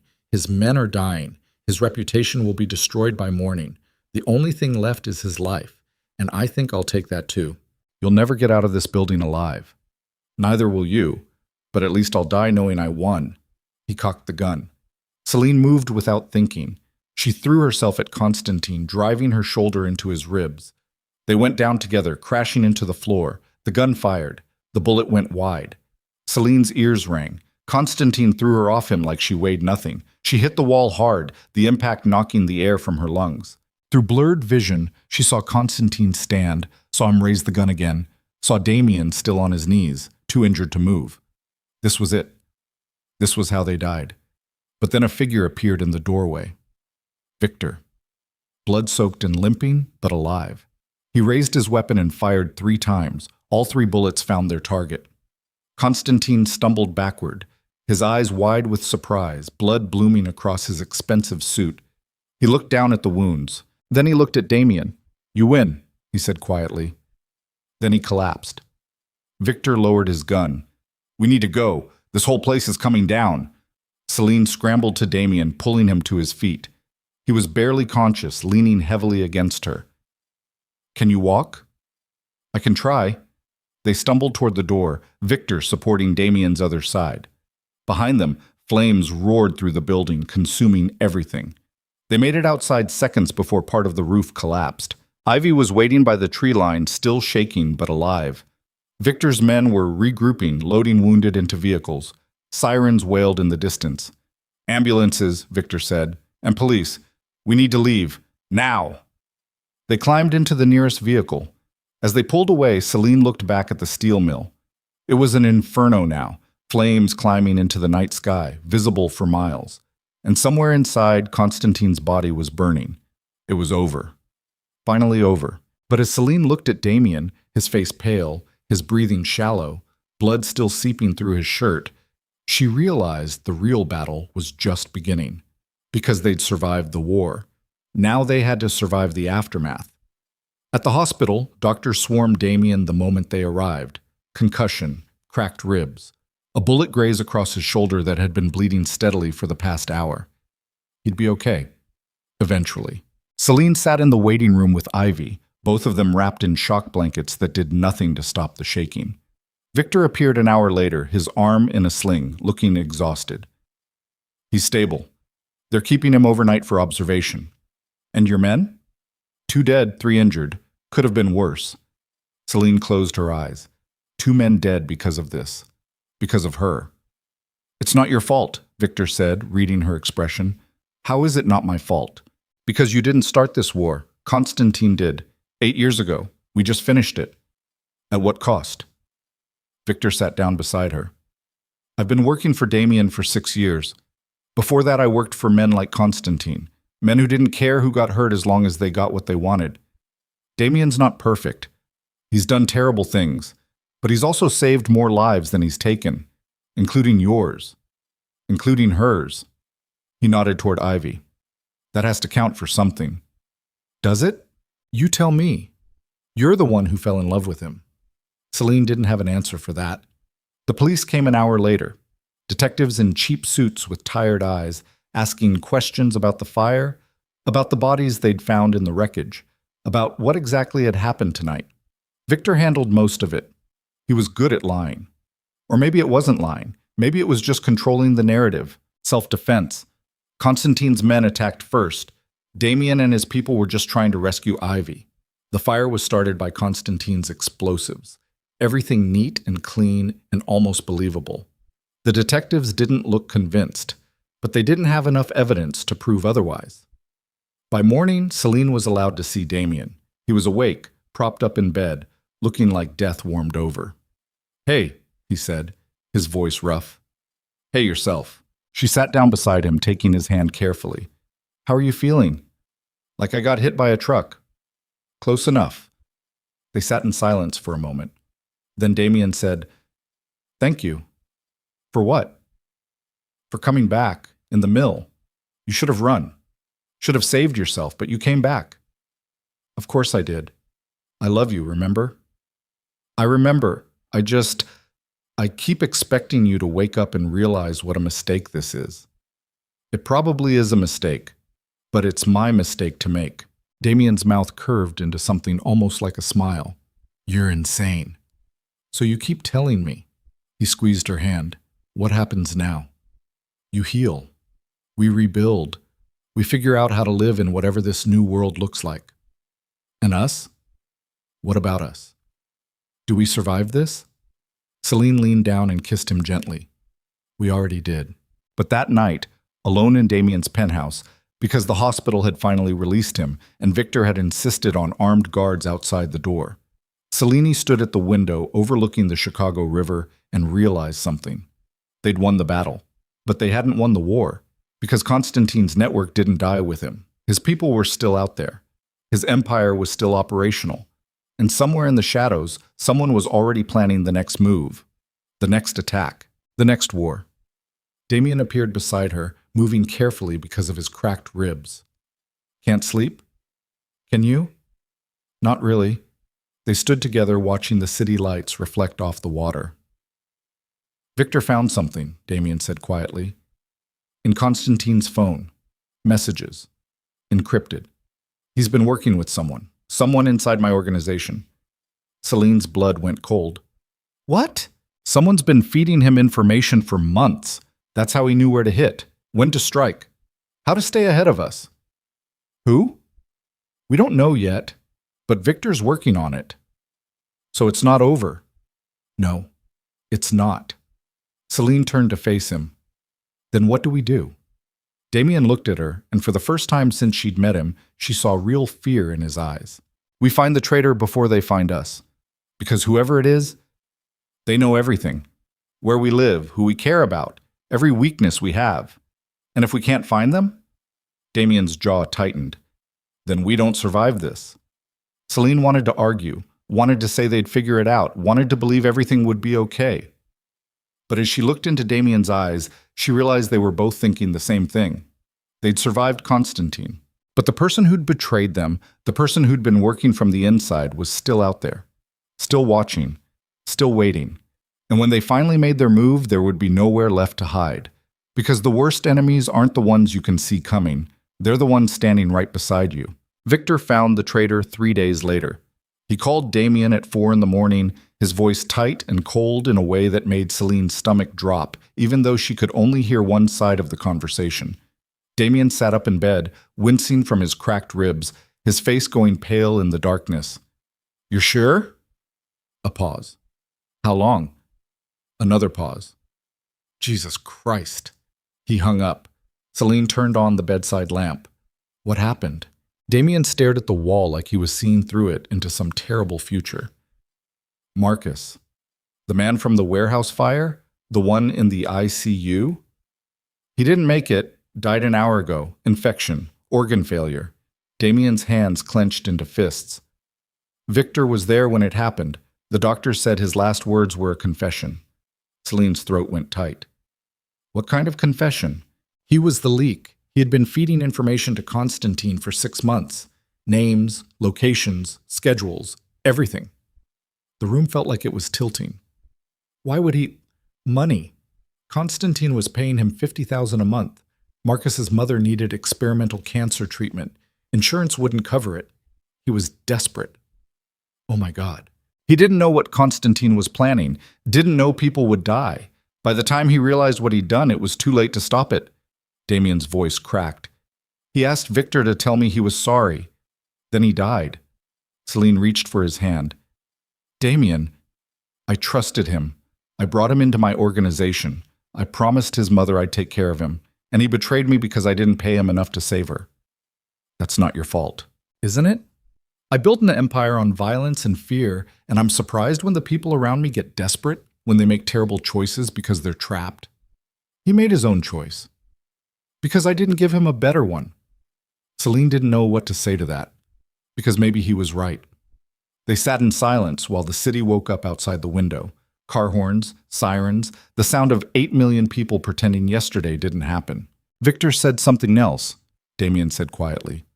Before Marcus died, he gave up one more piece of information. Constantine wasn't working alone. He had a partner, someone who wanted me destroyed just as badly. Who? Marcus didn't know the name, but he heard Constantine on the phone with them. A woman, American accent, someone with access to law enforcement databases and financial records. Celine felt ice crawl up her spine. What does that mean? It means Constantine's network is bigger than we thought. And whoever this woman is, she's still out there, still planning, still waiting. So what do we do? Damion looked at her, and for the first time since they'd met, she saw something like defeat in his eyes. I don't know. That scared her more than anything. Over the next week, the city erupted. Federal agents swarmed Damion's properties, executing search warrants, seizing records, freezing accounts. Someone had tipped them off, probably the mysterious woman, and now everything Damion had built was under siege. His lawyers worked around the clock, but the evidence was damning. Money laundering, racketeering, conspiracy. Not enough to convict him outright, but enough to destroy his reputation and cripple his operations. Meanwhile, attacks kept coming. A shipment intercepted at the docks. 2 of Damion's clubs firebombed in the same night. A drive-by shooting that missed Victor by inches. Whoever Constantine's partner was, she wasn't waiting, she was moving. Celine tried to go back to work at the clinic, but on her second day someone left a dead rat on her doorstep with a note attached. You're next. Victor shut down the clinic immediately. You're not safe there. You're not safe anywhere until we find this woman. I can't just hide. You can and you will. Damion's already lost enough people. He won't survive losing you. Celine wanted to argue, but when she saw Damion, exhausted, hollow-eyed, barely eating, spending 20 hours a day trying to hold together an empire that was hemorrhaging from 1,000 cuts, she realized Victor was right. Damion was breaking, and she was the only thing keeping him tethered. 10 days after Marcus died, Victor burst into the penthouse at midnight with a laptop and a flash drive. I found her. Damion was at his desk, surrounded by papers and empty coffee cups. He looked up, and something dangerous flickered in his eyes. Who? Special Agent Rebecca Navarro, FBI. Organized Crime Division. She's been building a case against you for 3 years. When Constantine got out of prison, she approached him, made a deal. He helps her take you down. She makes sure he walks free afterward. Show me. Victor opened the laptop and pulled up surveillance footage. There. Grainy black and white, but unmistakable. A woman in a dark suit meeting Constantine in a parking garage 2 weeks before the warehouse attack. How did you get this? Better you don't know. Damion studied the screen, his jaw tight. Where is she now? Chicago field office, third floor, corner office. She's there every night until 10. Security? Federal building, armed guards, metal detectors, cameras everywhere. So we can't get to her. Not directly. Damion leaned back in his chair, thinking. Celine stood in the doorway, watching him work through the problem like a chess master contemplating a board. What if we don't need to get to her? Damion said slowly. What if we make her come to us? How? We give her what she wants, evidence, a confession, proof that I'm everything she thinks I am. Victor's eyes narrowed. You want to walk into FBI headquarters and surrender? No. I want to set a trap so obvious she can't resist it, and when she shows up to spring it, we turn it on her. That's insane. You have a better idea? Victor was quiet for a moment. Then he smiled, a cold, dangerous thing. Actually, I do, but you're not going to like it. The plan was simple. Damion would leak information to one of his remaining contacts, someone he knew was compromised, someone who'd been acting suspicious for weeks. He'd tell them about a major shipment coming through the port. Weapons. Millions of dollars. Enough to put him away forever. The FBI would move on it immediately. But the shipment would be a decoy. And when Agent Navarro showed up to make the arrest, they'd have cameras recording everything. Proof that she'd been working with Constantine. Proof of her conspiracy. And then what? Celine asked. You give it to the media? The Justice Department? Who's going to believe you over an FBI agent? Nobody, Damion admitted. But they'll believe her partner. What partner? Constantine kept records. Everything. Every meeting. Every payment. Every promise Navarro made. Marcus told Victor where to find them before he died. We just need Navarro to confirm they're real. How do you get her to do that? We offer her a deal. She walks away.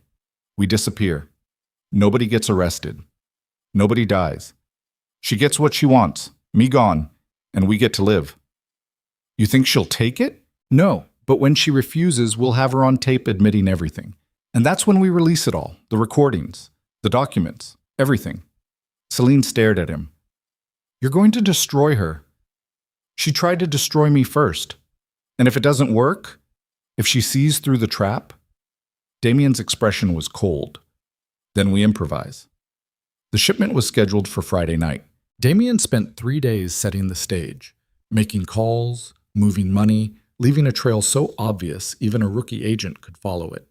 By Thursday evening, Victor confirmed the FBI had taken the bait. Navarro's putting together a task force, 20 agents. They're planning the raid for tomorrow at midnight. Will she be there? She wouldn't miss it. This is her career-making case. She'll want to be there for the arrest. Good. Damion looked at Celine. She was sitting on the couch, watching him with an expression he couldn't read. What? He asked. I'm coming with you. Absolutely not. Damion, this is a federal raid. There will be armed agents everywhere. If something goes wrong, I want to be there. I'm not sitting here waiting to find out if you're dead or in handcuffs. Celine, we've had this conversation. You don't get to shut me out. Damion closed his eyes. You're going to get yourself killed. Then we die together. Victor cleared his throat. Hate to interrupt, but she has a point. If things go sideways, having a doctor on site isn't the worst idea. See, Celine said. Victor agrees with me. Victor is an idiot. Victor is sitting right here, Victor muttered. Damion looked between them, outnumbered and outmaneuvered. Fine. But you stay in the car. You don't move unless I give the signal. And if I tell you to run, you run. No arguments. Deal. It wasn't a deal. They both knew it. But Damion was too tired to fight anymore. Friday night arrived cold and dark, the kind of night where the city felt like it was holding its breath.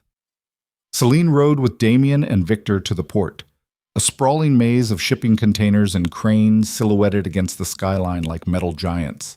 The decoy shipment was in container 447, carefully staged with just enough incriminating evidence to look legitimate, but not enough to actually convict anyone. Damion's men were positioned around the perimeter, invisible in the shadows, watching for the FBI's arrival. They waited. 11:30, 11:45, midnight. Then Victor's radio crackled. Convoy incoming, 8 vehicles, federal plates. Here we go, Damion muttered. Celine's heart was hammering so hard she thought her ribs might crack. The FBI arrived like an invading army. Agents in tactical gear pouring out of vehicles, surrounding the container, weapons drawn, barking orders. And in the center of it all, emerging from a black SUV, was Agent Rebecca Navarro. She was younger than Celine expected, late 30s maybe, sharp features, dark hair pulled back. She moved like someone used to being in charge. Damion watched through binoculars from their position 50 yards away, hidden behind a stack of containers. There she is. Now what?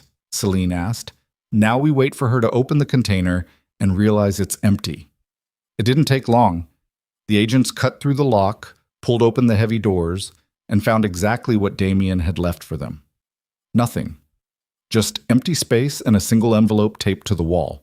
Navarro grabbed it, ripped it open, and read the contents. Even from a distance, Celine could see her face go white. "What did you write?" she whispered to Damion. "An invitation to meet me, alone, in the warehouse on the south end of the port. If she wants to finish this, she comes alone. Otherwise, every piece of evidence Constantine gave me about their partnership gets released to every media outlet in the country. She's not going to come alone." "I know. So what's the real plan?" Damion smiled, and it was the coldest thing Celine had ever seen. "The real plan is already in motion." Navarro was shouting orders now, her voice carrying across the water. Half her team stayed with the container. The other half followed her toward the warehouse. Damion, Victor, and Celine moved through the shadows, staying ahead of them. The warehouse was massive, a relic from when the port was busier, now just a shell filled with rust and rats. Inside, Damion had set up a single folding chair in the center of the space, illuminated by a work light. He sat down, calm as anything, while Victor and Celine took positions in the shadows. "You're really just going to sit there?" Celine hissed. "She needs to think she's in control. She has 10 armed agents outside. And I have 20 men in position she doesn't know about. Trust me." Celine wanted to argue, but the warehouse doors burst open before she could. Navarro stepped inside, her weapon drawn, 5 agents behind her. She saw Damion and stopped. "You're either the bravest man I've ever met or the stupidest." "Little of both," Damion said calmly. "You think you can blackmail an FBI agent?" "I think I already have." Navarro's jaw tightened. "Whatever Constantine told you, he told me everything. How you approached him in prison. How you promised him immunity if he helped you take me down. How you fed him information about my operations so he could hit them." "That's a lie." "Is it? Because I have recordings, documents, emails, bank transfers, everything. Even if you did, nobody would believe you. You're a criminal. I'm a federal agent. Who do you think they'll side with?" "The side with proof." Damion pulled out his phone and played an audio file. Navarro's voice, clear as day, talking to Constantine. "We need to move faster. Volkov's too smart. If he figures out we're working together," Constantine's voice interrupting, "he won't. I know how he thinks. We'll destroy him piece by piece until there's nothing left." The recording ended. Navarro's face had gone pale. "That's fabricated." "No, it's not. And tomorrow morning, every news outlet in the country gets a copy. Unless you walk away right now." "Walk away?" "Disappear. Retire. I don't care. Just leave me alone. You get to keep your career. I get to keep my life. Everybody wins." Navarro stared at him. Then she started laughing. It was a terrible sound, bitter and broken. "You really think I'd make a deal with you? After everything you've done? After all the lives you've destroyed? I'm not the one who partnered with a child trafficker. I did what I had to do to take down a monster, and became one in the process." Navarro's hand tightened on her weapon. "You're under arrest, Volkov, for racketeering, conspiracy, money laundering, and about 20 other charges I'm going to enjoy reading to you." "No, I'm not." "You don't have a choice. Neither do you." Damion raised his hand. Lights flooded the warehouse from every direction, spotlights mounted on containers outside, illuminating the entire space like daylight. And in that light, Navarro saw them. Damion's men, dozens of them, surrounding the building, weapons drawn. She spun around, her agents raising their guns, suddenly outnumbered 3-1. "You brought an army?" she said. "I brought insurance. This is a federal crime scene. You're assaulting law enforcement. I'm protecting myself. Big difference." My backup will be here in 5 minutes. No, they won't. Victor made sure your radios are jammed, your phones too. Nobody's coming, Agent Navarro. It's just you and me and a decision you need to make. Navarro looked around at the men surrounding her, at the weapons pointed at her team, at the trap she'd walked right into. What decision? The same one I offered before. Walk away, or we all go down together. I'm not walking away. Then I release everything. And when the media digs into it, when they find out you partnered with Constantine, when they discover you helped him attack my operations and got people killed, your career is over. Maybe your freedom too. I was doing my job. You were breaking the law, the same laws you're supposed to enforce. Navarro's expression cracked. For the first time, Celine saw fear in her eyes. What do you want from me? I told you. Walk away. Admit this case is going nowhere. Let me disappear. You'll never hear from me again. And if I don't? Then we both lose. But at least I'll take you down with me. The silence stretched like razor wire. Then Navarro lowered her weapon. Fine. You win. This time. I want it in writing. What? A signed statement saying you're dropping the case, saying there's insufficient evidence, saying I'm no longer a person of interest. That's not how this works. That's exactly how this works. You sign the paper, I don't release the recordings. Simple. Navarro looked like she wanted to shoot him, but after a long moment, she nodded.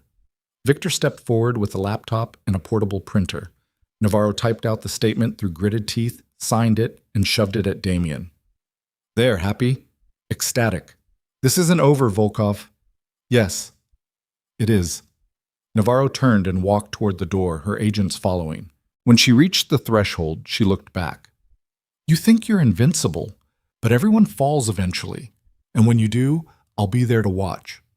I'll save you a seat. She left. The warehouse fell silent. Victor let out a breath. I can't believe that actually worked. It almost didn't, Damion said, standing slowly, his ribs protesting. She was 2 seconds away from calling my bluff. You were bluffing? About releasing the recordings?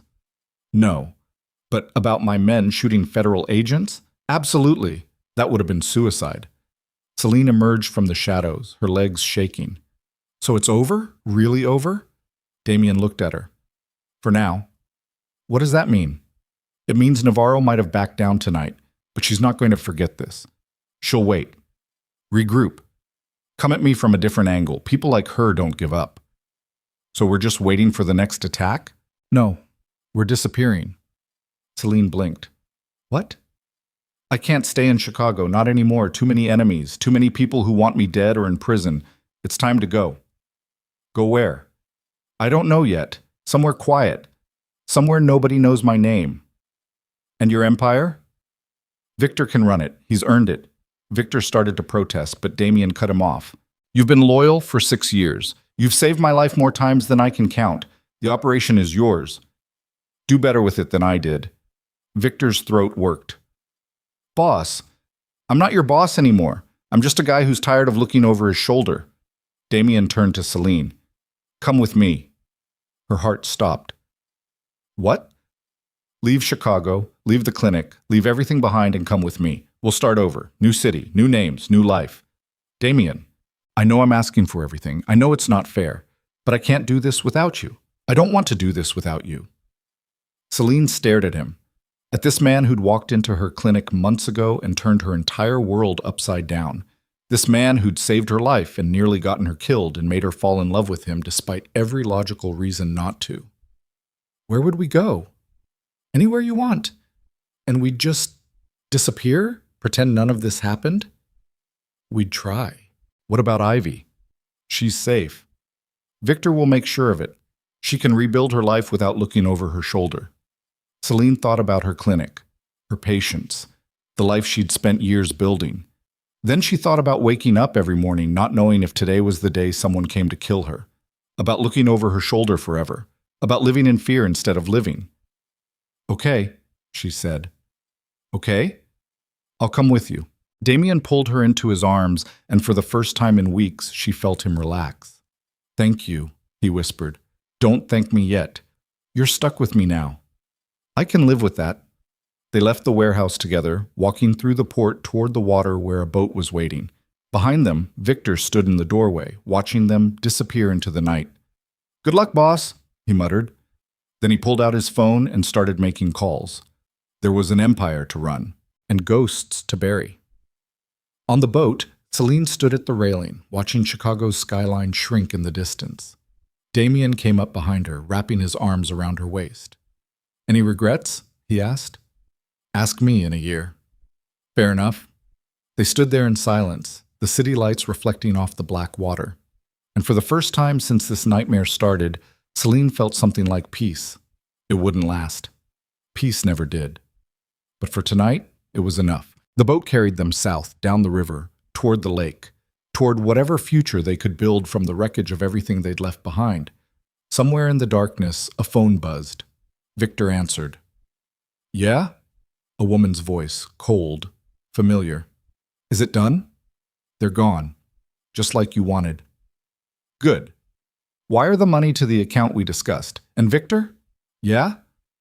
"If I find out you warned him, you won't." The line went dead. Victor stood in the empty warehouse, staring at his phone, his jaw tight. Then he threw it into the water and walked away. Because some betrayals were necessary, and some ghosts never stayed buried, no matter how deep you tried to dig the grave.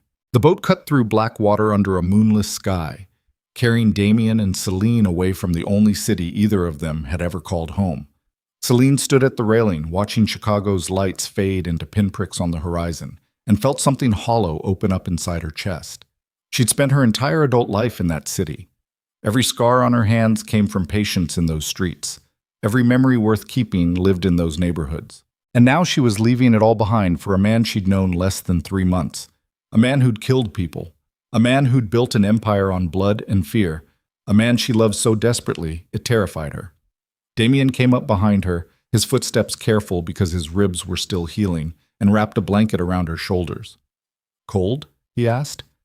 "No." "Then why are you shaking?" Celine didn't have an answer for that. Or maybe she had too many answers, and none of them made sense when she tried to put them into words. "I keep thinking about Marcus," she said finally. "About how he died apologizing for betraying you. About how he was just trying to save his mother and ended up getting himself killed." "Don't," Damion said quietly. "Don't what?" "Don't make him a martyr. He made his choices. So did I. So did you. We all knew the cost." "Did we?" "Because I don't remember signing up for any of this." "You didn't have to sign anything. You walked through the door the moment you decided not to leave." Celine turned to face him. In the darkness, with the wind pulling at his hair and shadows carving his face into something ancient and tired, he looked like a man who'd been running his entire life and had finally realized there was nowhere left to go. "Do you ever regret it?" she asked. "Becoming what you are?" "Every day." "Then why didn't you stop? Why didn't you walk away?" "Because once you start down this road, walking away doesn't mean freedom. It means death. The only way out is through. And we're through now?" "I don't know." The honesty in his voice made her chest ache. They stood there in silence while the boat carried them south, the engine thrumming beneath their feet like a heartbeat. Then Damien's phone buzzed. He pulled it out, glanced at the screen, and his entire body went rigid. "What?" Celine asked. "Text from Victor." "What does it say?" Damien's jaw clenched so hard she heard his teeth grind. "I'm sorry." The words hung in the air like a death sentence. Celine's blood turned to ice. "What does that mean?" "It means we need to get off this boat. Now. Damion. Now." He grabbed her hand and pulled her toward the cabin where the captain was steering. They burst through the door. The captain turned, startled, his hand moving toward something under the control panel. Damien's gun was out before the man's fingers closed around whatever weapon he'd been reaching for. "Don't." The captain froze. "Who hired you?" Damion asked, his voice deadly calm. "I don't know what—" Damion fired. The bullet punched through the control panel, inches from the captain's hand, sparks erupting from shattered electronics.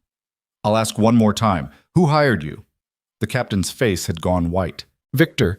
He said you'd pay me $50,000 to take you south. He didn't say anything about what?" "About them." "Who's them?" The captain pointed out the window. Celine looked. In the distance, barely visible against the dark water, 3 boats were closing in fast. No running lights, no identification, just speed and intent. "How long until they reach us?" Damion asked. 5 minutes, maybe less. Damion grabbed Celine's hand. "Life jackets. Put one on. Now." "What are you We're jumping. Are you insane? The water's freezing. We'll die slower from hypothermia than we will from bullets. Move." He pulled her toward the storage locker, yanked out 2 life jackets, and started strapping one onto her with shaking hands. Behind them, the captain was frantically trying to restart the damaged controls. "They're jamming the engine," he said. "We're dead in the water." Damion finished with Celine's jacket and pulled on his own. "How far to shore?" "Half a mile, maybe more." "Can you swim that far?" Damion asked Celine. "I don't know." "Yes, you do. Can you swim that far?" Celine looked into his eyes and saw something she'd never seen before. Raw, undisguised terror. Not for himself, for her. "Yes," she lied. "Good. Stay close to me. Don't try to fight the current. Let the jacket do the work." "And Celine?" "Yeah?" "Whatever happens, keep swimming. Don't wait for me. Just keep swimming until you reach land. I'm not leaving you. You will if I tell you to." "Like hell." Damion almost smiled. Then the first bullets shattered the cabin windows. Glass exploded inward. The captain went down screaming, blood spraying from his shoulder. Damion shoved Celine toward the back door. "Go!" They ran onto the deck as the 3 boats pulled alongside, men with automatic weapons opening fire. The night erupted into chaos. Bullets tore through metal. Wood splintered. Somewhere behind them, the fuel tank ruptured and flames licked up the side of the cabin. Damion returned fire, his shots precise and controlled even as the boat lurched beneath them. One of the attackers went down, then another. But there were too many. "Jump!" Damion shouted. Celine didn't think. She just ran toward the railing and threw herself into the black water. The cold hit her like a sledgehammer to the chest, driving the air from her lungs in a silent scream. She went under. The life jacket dragged her back up, gasping, disoriented, the world spinning in circles of darkness and reflected firelight. Damion hit the water beside her a second later. "Swim!" he shouted over the gunfire. "Toward the shore! Don't stop!" She kicked hard, her legs already numb, her lungs burning. Behind them, the boat was a floating inferno, lighting up the water like a beacon. The 3 attack boats circled like sharks, their searchlights cutting through the darkness, hunting for survivors. Celine forced herself to swim. Her arms felt like lead. Her clothes dragged at her like hands pulling her down. The shore looked impossibly far away. A searchlight swept over her. Gunfire erupted. Bullets hit the water around her, close enough to feel the spray. Damion grabbed her, pulling her under, holding her there while the searchlight passed overhead. They surfaced together, coughing, gasping. "Keep going," he said. "Almost there." It was a lie. They weren't almost there. But she kept swimming anyway because the alternative was dying. Minutes stretched into hours, stretched into eternity. Celine's muscles screamed. Her lungs felt like they were full of broken glass. The cold had moved past pain into something worse, a numbness that made her want to stop moving, to just float, to let the water take her. "Celine," Damion's voice cut through the fog in her brain. "Stay with me. Don't you dare give up." "I'm trying." "Try harder." "I can't." "Yes, you can." The ferocity in his voice shocked her awake. She kicked harder, swam harder, kept moving even when every cell in her body begged her to stop. And then, impossibly, her foot touched something solid. Sand. She stumbled forward, half crawling, half swimming, until she collapsed on the shore. Damion dragged himself up beside her, both of them gasping like landed fish. Behind them, the attack boats were still circling the burning wreckage, their searchlights sweeping the water. "They'll figure out we made it to shore," Damion said between breaths. "We need to move." "I can't move." "You will, because I didn't drag you this far to watch you die on a beach." He pulled her to her feet. They stumbled inland, leaving wet footprints in the sand, their bodies shaking so hard their teeth rattled. The shore gave way to rocks, then vegetation, then a narrow road cutting through the darkness. Damion pulled out his phone. Waterlogged. Dead. "Shit." "Now what?" Celine asked. We walk until we find help. Or until they find us. That too. They walked. Celine lost track of time. Everything blurred into cold and pain and the rhythm of one foot in front of the other. At some point, headlights appeared in the distance. Damion pulled Celine off the road, into the trees, pressing her against a trunk while a car passed. It didn't slow down, didn't stop, just kept going, taillights disappearing into the darkness. "We need to get somewhere warm," Damion said. "You're hypothermic." So are you. "I've been worse." "When?" "Long story. Come on."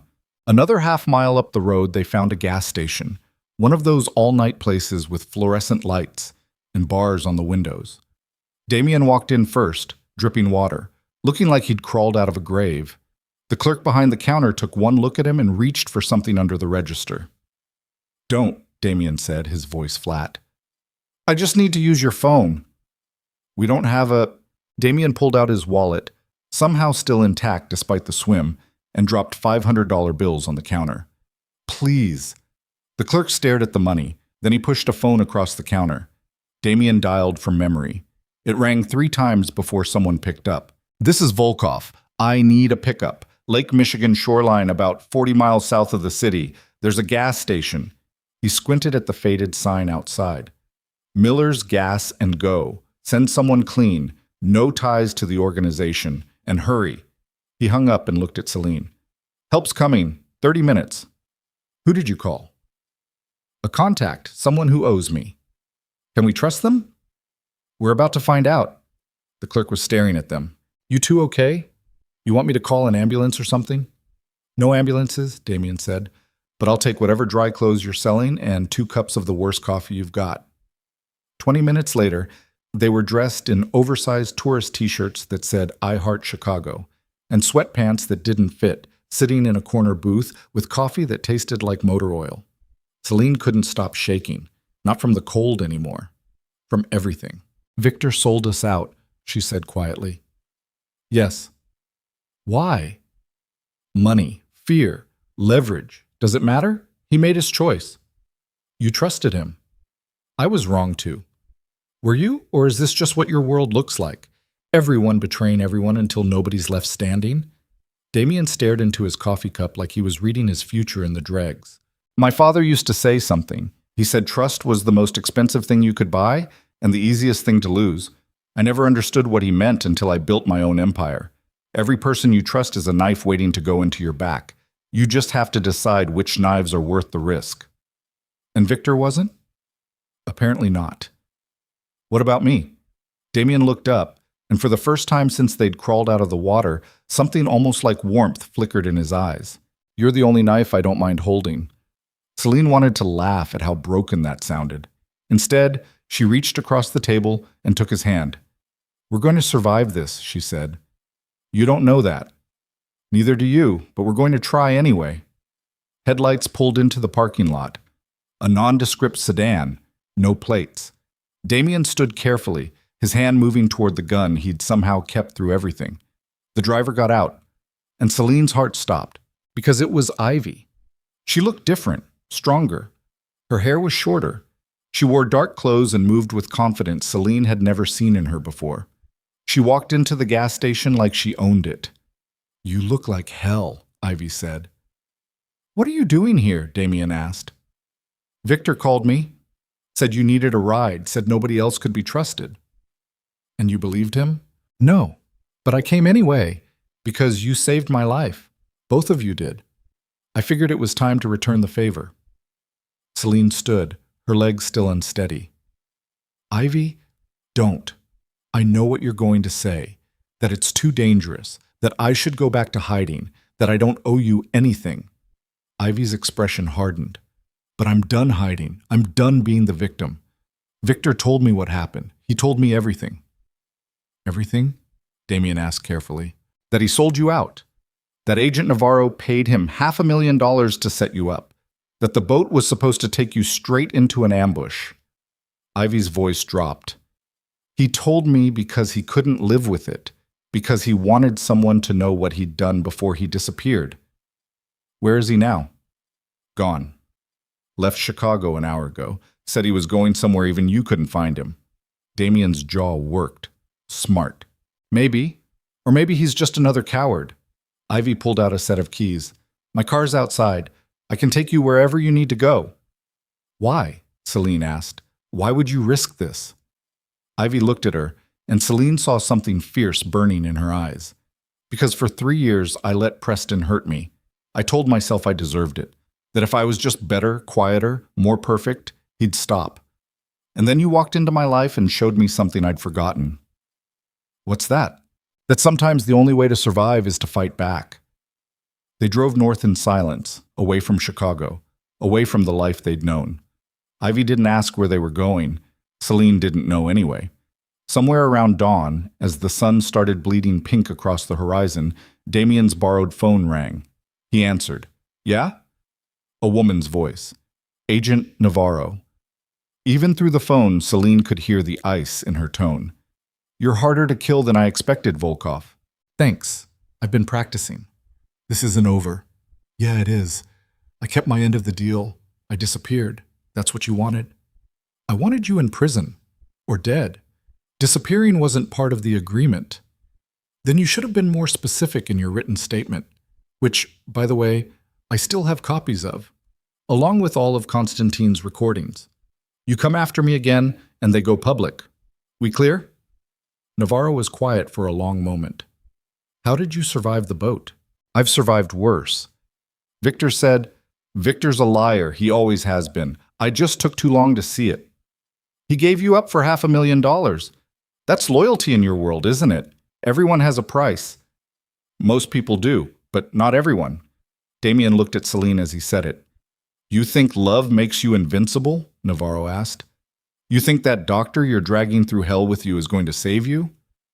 No, I think she already has. You're delusional. Maybe. But I'm alive. And I'm free. And you're stuck in Chicago explaining to your superiors why your star witness is dead and your case against me fell apart. So tell me, Agent Navarro, who really won here? Silence. Then the line went dead. Damion tossed the phone out the window. Was that smart? Celine asked. Probably not, but it felt good. Ivy glanced at them in the rearview mirror. So where are we going? Somewhere small, Damion said. Somewhere nobody knows us. Somewhere we can breathe. That's not a place. That's a fantasy. Then let's find out if fantasies can exist. They drove for 2 more hours, finally stopping in a town so small it barely had a name, just a cluster of buildings off the highway surrounded by farmland that stretched to the horizon. Ivy pulled into a motel parking lot. This work? She asked. Damion looked at the peeling paint and the flickering neon sign and the parking lot full of trucks. It's perfect.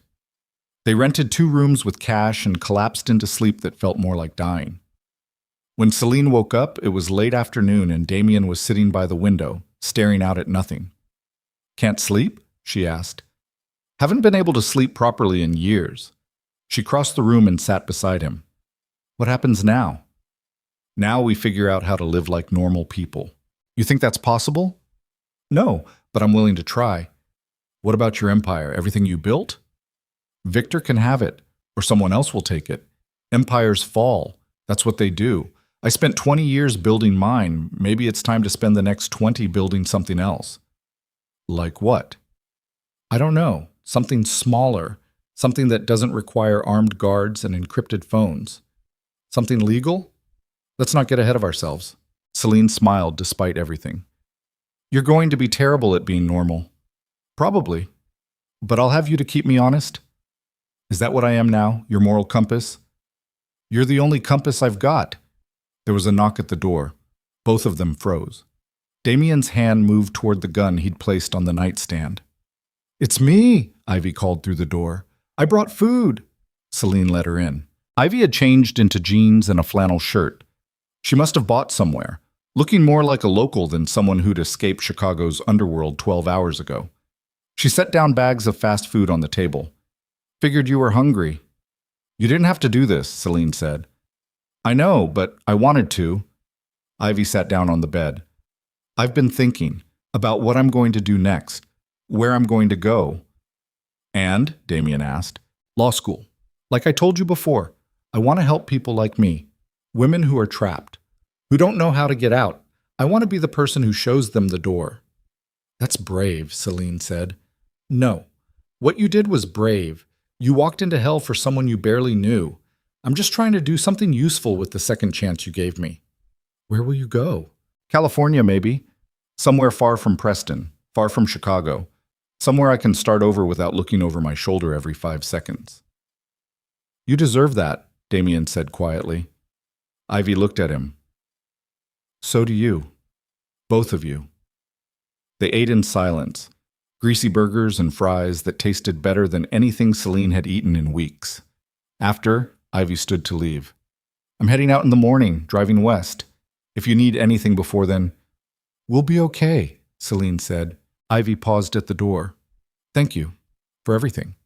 For seeing me when I was invisible, for fighting when I couldn't, for reminding me I was worth saving." "You always were," Celine said. "You just needed someone to believe it first." Ivy nodded, her eyes bright. Then she left. That night, Celine and Damion lay in the cheap motel bed listening to trucks rumble past on the highway. "Do you think we'll make it?" Celine asked quietly. "I don't know." "That's not reassuring." "I know, but it's honest." She turned to face him in the darkness. "I need you to promise me something." "What?" "Promise me you won't become him, won't become Constantine, won't let this life turn you into something hollow." "I can't promise that. I don't know what I'll become." "Then promise me you'll try." Damion was quiet for a long moment. "I promise." Celine kissed him, soft and slow, tasting salt and exhaustion and something like hope. "That'll have to be enough," she whispered. They fell asleep tangled together, two broken people trying to figure out how to be whole. 3 months later, Celine opened a small clinic in a town 2 states away from Chicago. It wasn't much, a converted storefront with secondhand equipment and a waiting room that fit 6 people if they squeezed. But it was hers. Damion helped her paint the walls and install the lights and build shelves for medical supplies. He was terrible at all of it, but he showed up every day anyway. Celine's first patient was a construction worker with a gash on his forearm. She stitched him up while Damion watched from the corner, and when the man left, she turned to find Damion smiling. "What?" she asked. "Nothing, just, you look happy." "I am happy. Even though we're living in a town with 1 stoplight and a diner that serves breakfast all day, especially because of that. You don't miss Chicago?" "Every day. But I don't miss what we were there. What we had to become to survive." Damion crossed the room and pulled her into his arms. "I'm sorry. For dragging you into my world. For almost getting you killed. For—" "Stop. I made my choices. You didn't drag me anywhere I didn't choose to go. You shouldn't have had to choose." "Maybe not, but I did. And I'd choose it again." "Why?" "Because loving you is the first thing I've done in years that felt like living instead of just surviving." Damion kissed her forehead. "I don't deserve you." "Probably not, but you're stuck with me anyway." 6 months after that, on a cold November evening, Damion knelt in their tiny apartment above the clinic and pulled out a ring he'd bought with money from a legitimate job, consulting for a security firm, using all those years of criminal expertise for something legal. "Marry me," he said. Not a question. A plea. Celine looked at the ring, at his face, at the life they'd built from nothing. Yes. They got married at the courthouse on a Tuesday afternoon with 2 witnesses they'd met at the diner and a judge who looked bored until Celine kissed Damion and the judge smiled despite himself. Life wasn't perfect. Damion still woke up screaming sometimes, trapped in nightmares where he was back in Chicago, back in the war, back in the darkness. Celine still flinched at loud noises, still checked the locks twice before bed, still saw Preston's face in every angry man who walked through her clinic door. But they survived, together. 1 year became 2, 2 became 3. The clinic grew. Celine hired a nurse, then another doctor. The town embraced them slowly, warily, but eventually with something like acceptance. Damion started teaching self-defense classes at the community center, teaching women like Ivy how to fight back, how to escape, how to survive. He was good at it, better than he'd been at crime. On their 3rd anniversary, Celine found out she was pregnant. She told Damion while they were washing dishes after dinner, the words tumbling out before she could second-guess herself. I'm pregnant. Damion dropped the plate he was holding. It shattered on the floor. He just stared at her. Say something, she whispered. Are you sure? 3 tests, all positive. We're having a baby. We're having a baby. Damion pulled her into his arms so tightly she could barely breathe. I don't know how to be a father. Neither of us knows how to be parents. We'll figure it out. What if I'm terrible at it? Then you'll be terrible at it together with me. Damion laughed, and it sounded like something breaking open inside him. A baby. A baby. They stood there in the kitchen with broken porcelain at their feet and the future stretching ahead like an unwritten story. Celine's daughter was born on a spring morning when the world smelled like rain and new grass. They named her Elena, after Damion's mother, the woman who'd died trying to protect him from his father, the woman who'd taught him that love was worth fighting for, even when the fight looked hopeless. Damion held his daughter for the first time with shaking hands, staring down at her tiny face like he was seeing a miracle. She's perfect, he whispered. She's ours, Celine corrected. Same thing. Celine watched him rock their daughter gently and saw something she'd never thought possible. Peace. Real peace. Not the absence of danger, but the presence of something worth protecting. 5 years after they'd fled Chicago, Celine's phone rang. Unknown number. She almost didn't answer, but something made her pick up. Hello? Dr. Mercer? A woman's voice. Familiar. This is she. It's Ivy. Ivy Holloway. Celine's heart jumped. Ivy, how did you... I'm a lawyer now. Turns out I'm pretty good at finding people. I hope it's okay that I called. I wanted you to know. Preston died. Heart attack. 3 months ago. He's gone. Celine sank into a chair. Are you okay? I'm better than okay. I'm free. Really free. Not just legally. In here. Ivy's voice cracked slightly. I wanted to thank you for showing me I could be more than what he made me. You always were more, Ivy. You just needed to remember. I know that now. I help other women remember it too. I work with domestic violence survivors, pro bono cases mostly. Nothing glamorous, but it's everything. I'm proud of you. I learned from the best. Ivy paused. How are you? And Damion? We're good, really good. We have a daughter now. Elena, she's 5. A daughter? That's beautiful. Tell Damion. Tell him I said congratulations. And thank you for everything. I will. Take care, Dr. Mercer. You too, Ivy. The line went dead. Celine sat there for a long time, thinking about the woman who'd stumbled into her clinic bleeding and terrified, and the woman she'd become. Sometimes people survived. Sometimes they even thrived. That evening, Selena told Damion about the call while Elena played in the living room, building towers out of blocks and knocking them down with delighted shrieks. She made it, Damion said quietly. We all did. Against some pretty terrible odds. The best stories always do. Damion looked at her. Is that what this is? A story? What else would you call it? A miracle. A disaster.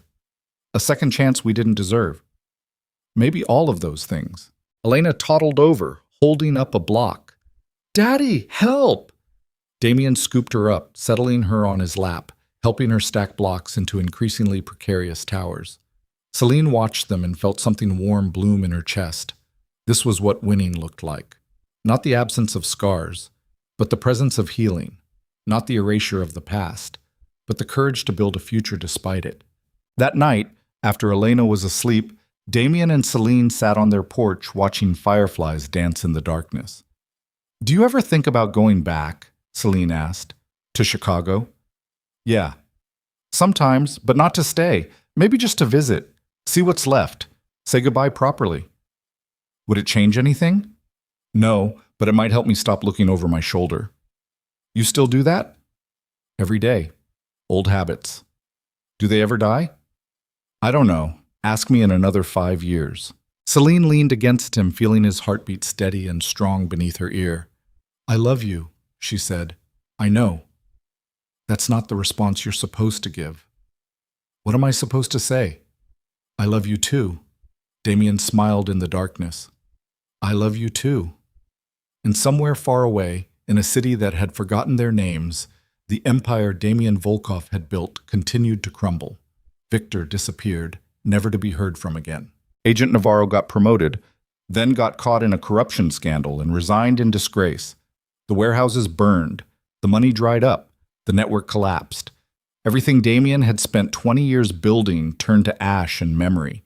But in a small town where nobody knew who he used to be, Damion Volkov lived. Really lived.